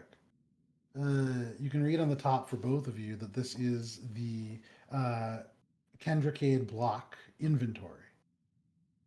This appears to be perhaps where those slaves were led. There is mention of a variety of people, but just walking away, you'd need to follow to really kind of like read over his shoulder. Which, if you would like to do, you certainly can. Yeah, I mean, I guess I would kind of like tap Morwen to like get her to stop and then let go and try to follow and then Brilliant. go back to where I had initially let them go. And Morwen, do you hopefully let I'll go? move them. Okay, Wait, so wait, what I are you doing? Like I'm you're trying like, to get you to let go so I can go read this without this guy getting away. he's walking away. I mean, I forcibly like pull her hand off of me if she keeps holding on. I mean, you'll be, yeah. I'm not that Wait, strong, and I'm so are you? clumsy. But are you holding on, Morwen? No, not that aggressively. Okay, okay. I mean, I'm not gonna like let go, but it's like I'm like, peeling off my fingers. yeah. You yank away, and the suddenness doesn't really let Mormon grab on quite quick enough. But you drift over towards this. Make another stealth check as you creep over. You can keep your old perception check. That's pretty good. As a reaction, now that I'm just gonna be like 21. Okay. Reaction cling. Those are- 21. Yes, 21. You almost become like a shadow. The infiltrator weave on your armor, keeping your footsteps quiet. Shay, did you have something you wanted to say? Okay. And being invisible. You peek over the eyes, and what you read, um, it's Hey. almost like the second page of an introduction. It's almost like an advertisement. And what you read is, there's a dash, and so you're getting that this is half of a word. Salt Lake from beyond, and you read Dwarvish, so you can read this. From beyond, sorry, beyond. You see Salt Lake from the shores of Stoneflow, honoring the agreement set forth. The inventory as follows, and you can see as he's kind of walking away, turns the page, and the last thing that you see is there's about 6 names. At a quick glance, with the 21, you don't really recognize any of them. And I would say with the 21, actually, you recognize that they're not names, they're more descriptions. But there's 2 elves. There's a half elf, a human, a tiefling. And although you did not see him, there was a gnome listed. You do make out on the edges, um, per the agreement, this stock comes altered. And that is what you read. Okay. I'm gonna go back to where I had let go and try to like Make an intelligence check, just flat intelligence. You're good at this. This is great. You have a great memory. 18. okay. You kind of count your steps as you walk, and then you turn around and walk a similar number. Um, you're about to step forward, and you kind of remember hitting your chin, and you reach out, and you kind of touch the back of Morwen's head. You found the group. Shay, you sense Akka just kind of walking by. You can hear the footsteps lightly as they go. You step aside, otherwise Akka would have walked into you and sense it pass. I'm gonna recite what I read and be like, it seems like they're trading slaves with Stoneflow. Or at least getting slaves from Stoneflow.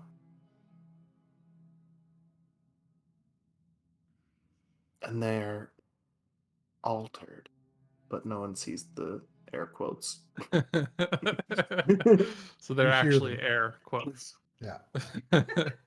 Yeah, I go really loud so that my fingers Shay, make you can little. just hear as the metal bends. Altered how? Probably not in a good way. Who cares? Let's go. Okay, tell them I leopard see. She, tell them I'm from the Leopard Sea. I know you I'm can't not see my leprosy. face right now, I'm but growing it's making a spots. very disgruntled look at you. I'm growing spots under my fur, and it's very hazardous to tabaxis only. But if you touch I'm the just kind of yank. person and you start to grow hair, I'm gonna the kind of dwarves will yank hurt. Morwen so they shut up and we keep watching. We keep walking because this is getting dangerous. How much talking they're doing. You can see now there is like a pair of duergar coming down the hallway. They don't seem to notice you, but you do go a little quiet and they pass. What are you guys doing? I mean, I'm very much being led in this situation, so I ain't doing stuff until I'm It's told or Okay. told. it's progressing. It's progressing that way. Okay. You continue to walk? Continue to look for both hideouts and also paths inwards. It's pretty quick. About 5 minutes in, you come to an area where the walls suddenly open up. They've been destroyed out to the right and the left. There is a much better maintained kind of wooden bridge, dark wooden planks that create like a stair system that go across what is a slow churning whirlpool of magma. This bridge transitions into almost like a wraparound boardwalk on the volcanic ground that slopes off to the sides. Um, you can see a large freestanding building, one of the few that you've seen thus far, separate from the rest of the structure around it. It's 3 stories, relatively tall, and it's a black stone tower, very angular. And one of the first places you've seen anything even remote to like decorations, there are posters, many faded, kind of flapping in the heat coming up, this almost thermal air that is pushed past the magma below and up into your faces. Um, you can see these seem to be posters in ways similar to the one that Morwen you have of Gunter. I was about to say, Each is Gunter up there? each you need to get closer to check. There is an entryway, and you can see it has what look like 3 turnstiles, and there's like little slots next to them. There are people going in and out. In big letters across the entryway, you can see in Dwarvish Rage Room. From this place, give me 1 second, let me change the music a little bit. You can hear it is a lot louder. And within, there is like a dull murmur that every now and then you can hear like a little bit of a cheer kind of come from within. My God, they're making them fight. And as you kind of Gambling look, bed.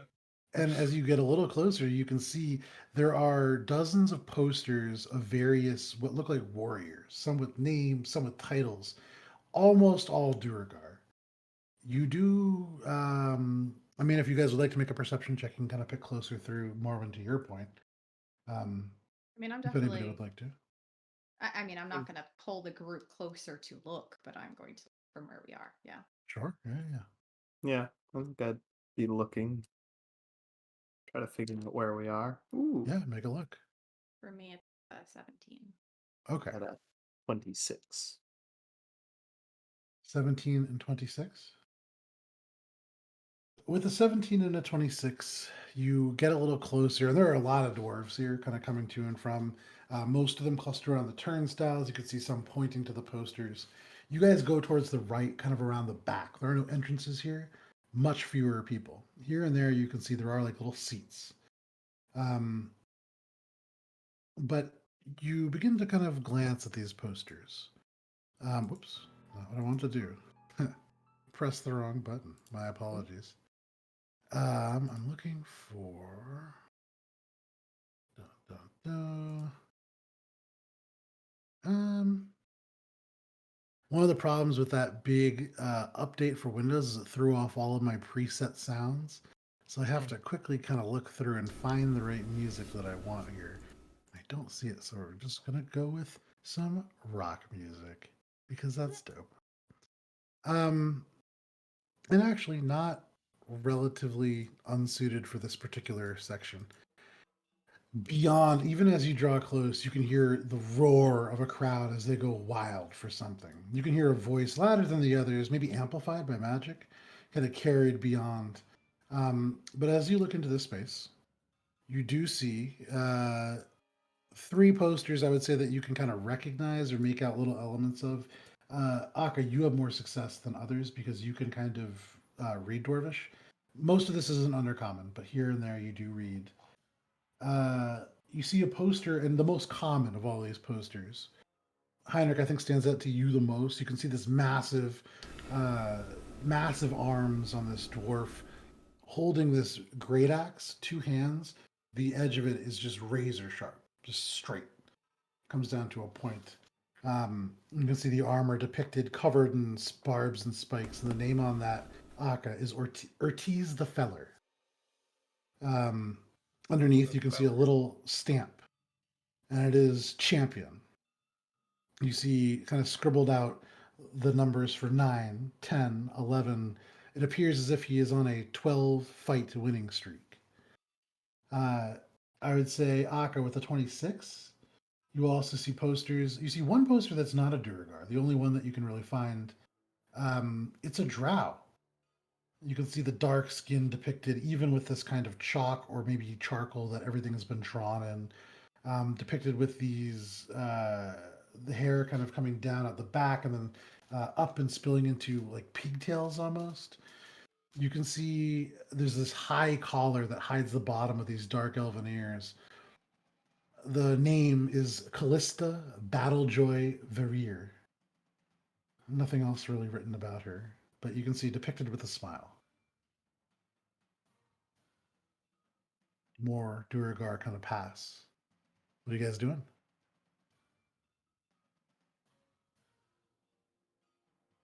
Doesn't seem like a good place to be. If this is where we would end up being led by like being slaves, is to this area, you said? Yeah. You don't see any slaves at the moment, but looking in, for those of you who are not Morwen and Akka, kind of looking at these posters, you turn and look into the sort of turnstile area that you could see people passing to and from.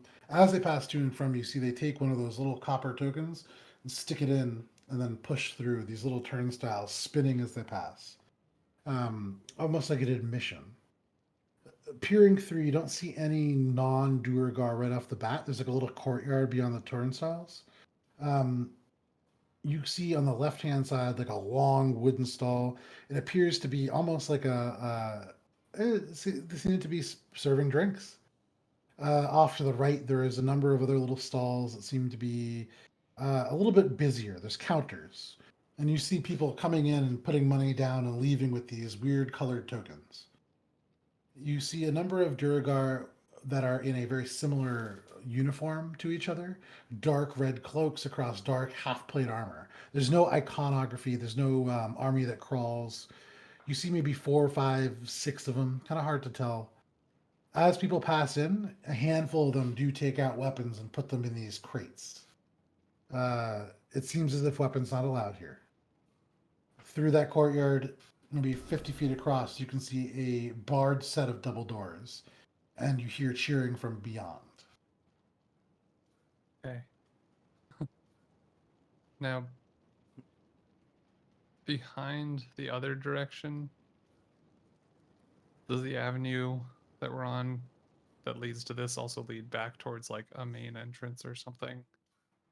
Uh, the way back goes towards like a main Like, entrance. so You if I mean were to like like, if I'm facing the doors of this and I turn 180, does this like road or path or whatever lead like, you know, there's in a and down or anything? no, but there is this inway. It's two walls that come at an angle towards each other to a 10-foot long stone kind of just a flat portion, and there's like a small font there, and you can see this figure, and this is newly erected. Um, you would see on the font itself a shield with a broken arrow across it, similar to ones you've seen or heard of previously. Actually, On Akat, the armor. yes, the exact same symbol you see on the armor. Um, you can see the figure behind is this kind of gray dwarf. Appears to be pretty noble, like a bust. You would gather this is that god. Maybe like a little altar off to the side for fighters to pray, or for people who have bet money, maybe to go and either before or after losing their winnings, kind of like just hope for something better. That's where like the road would end, basically. Yeah.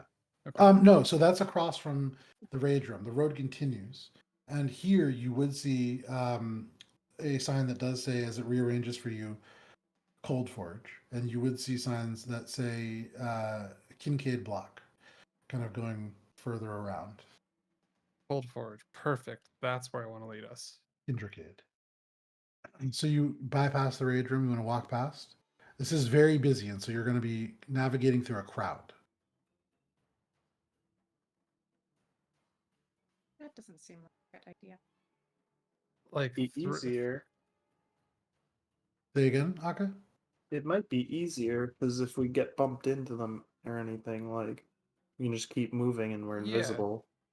just kind of like move with the crowd, but not get stuck. Obviously, in it. try not to get bumped, but if we do, just keep moving and hope that we're invisible and they just think it's another crowd member.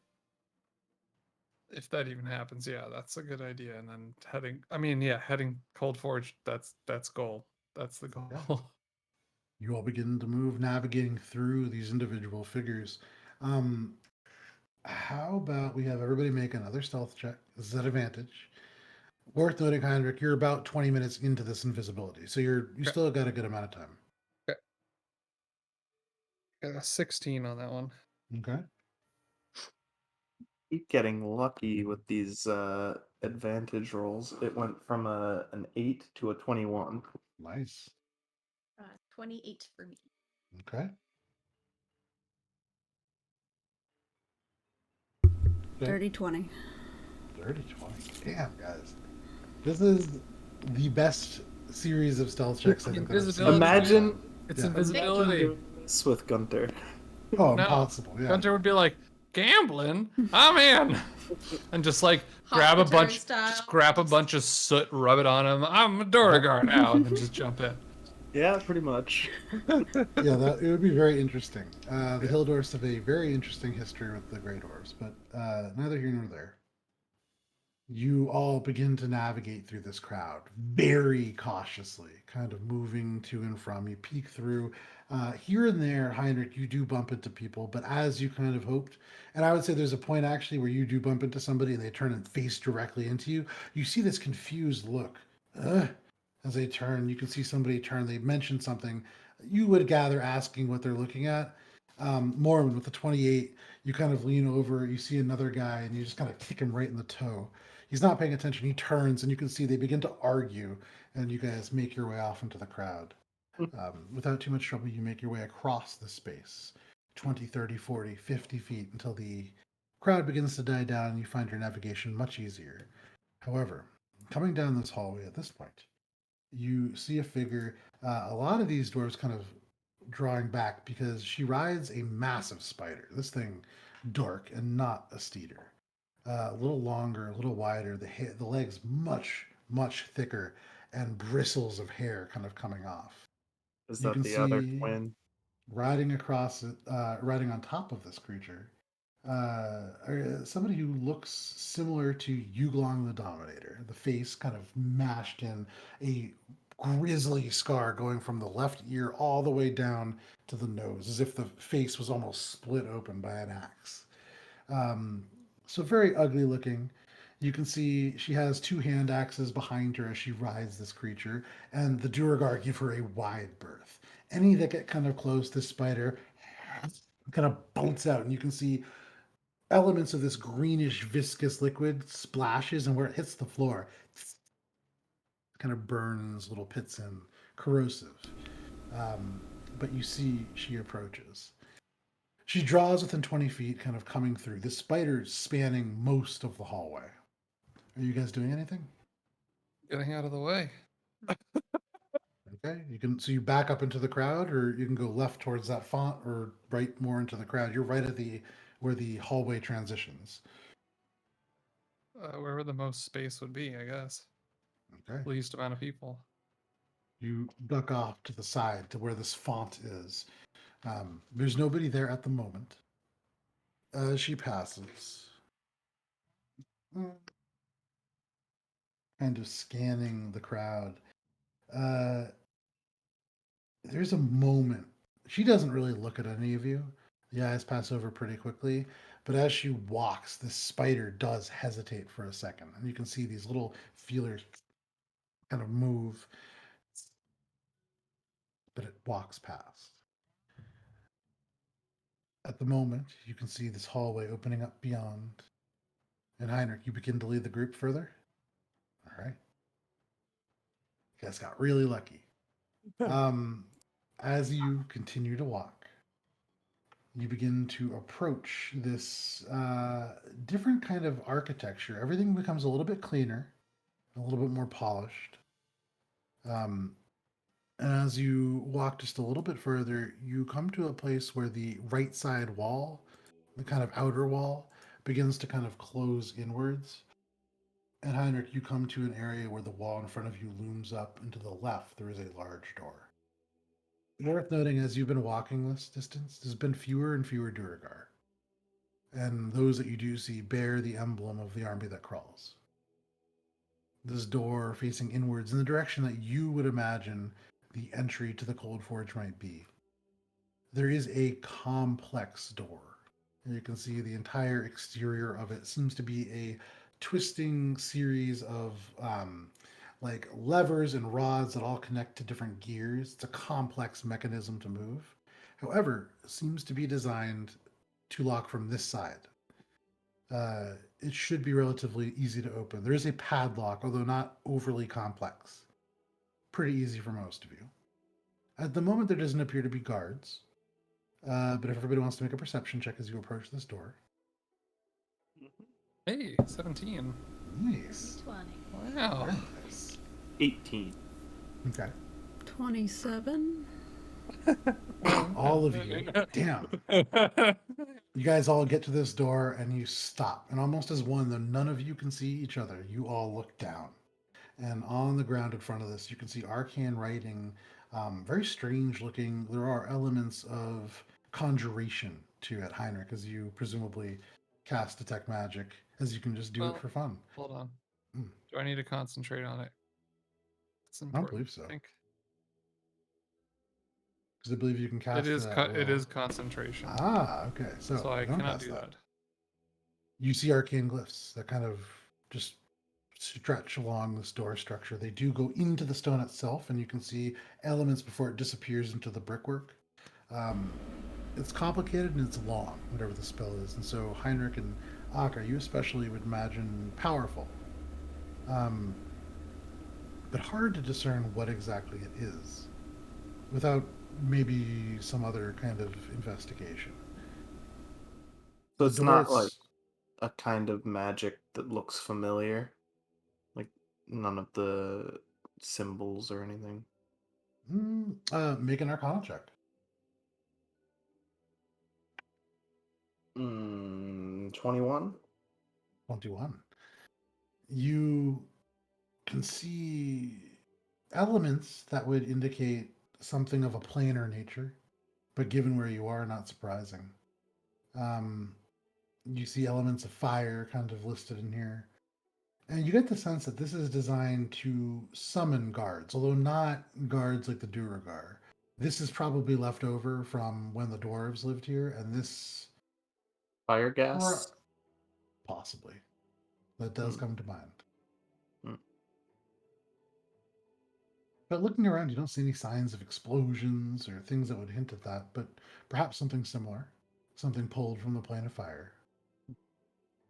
But at this moment, as you're kind of investigating this, you can all suddenly see little bits of dust begin to fall from these elements of the door, and the gears begin to turn and click.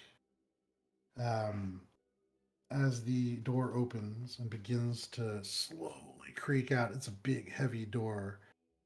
You can all hear the very faint kind of high-pitched whine that you remember hearing from the Grey Lady outside.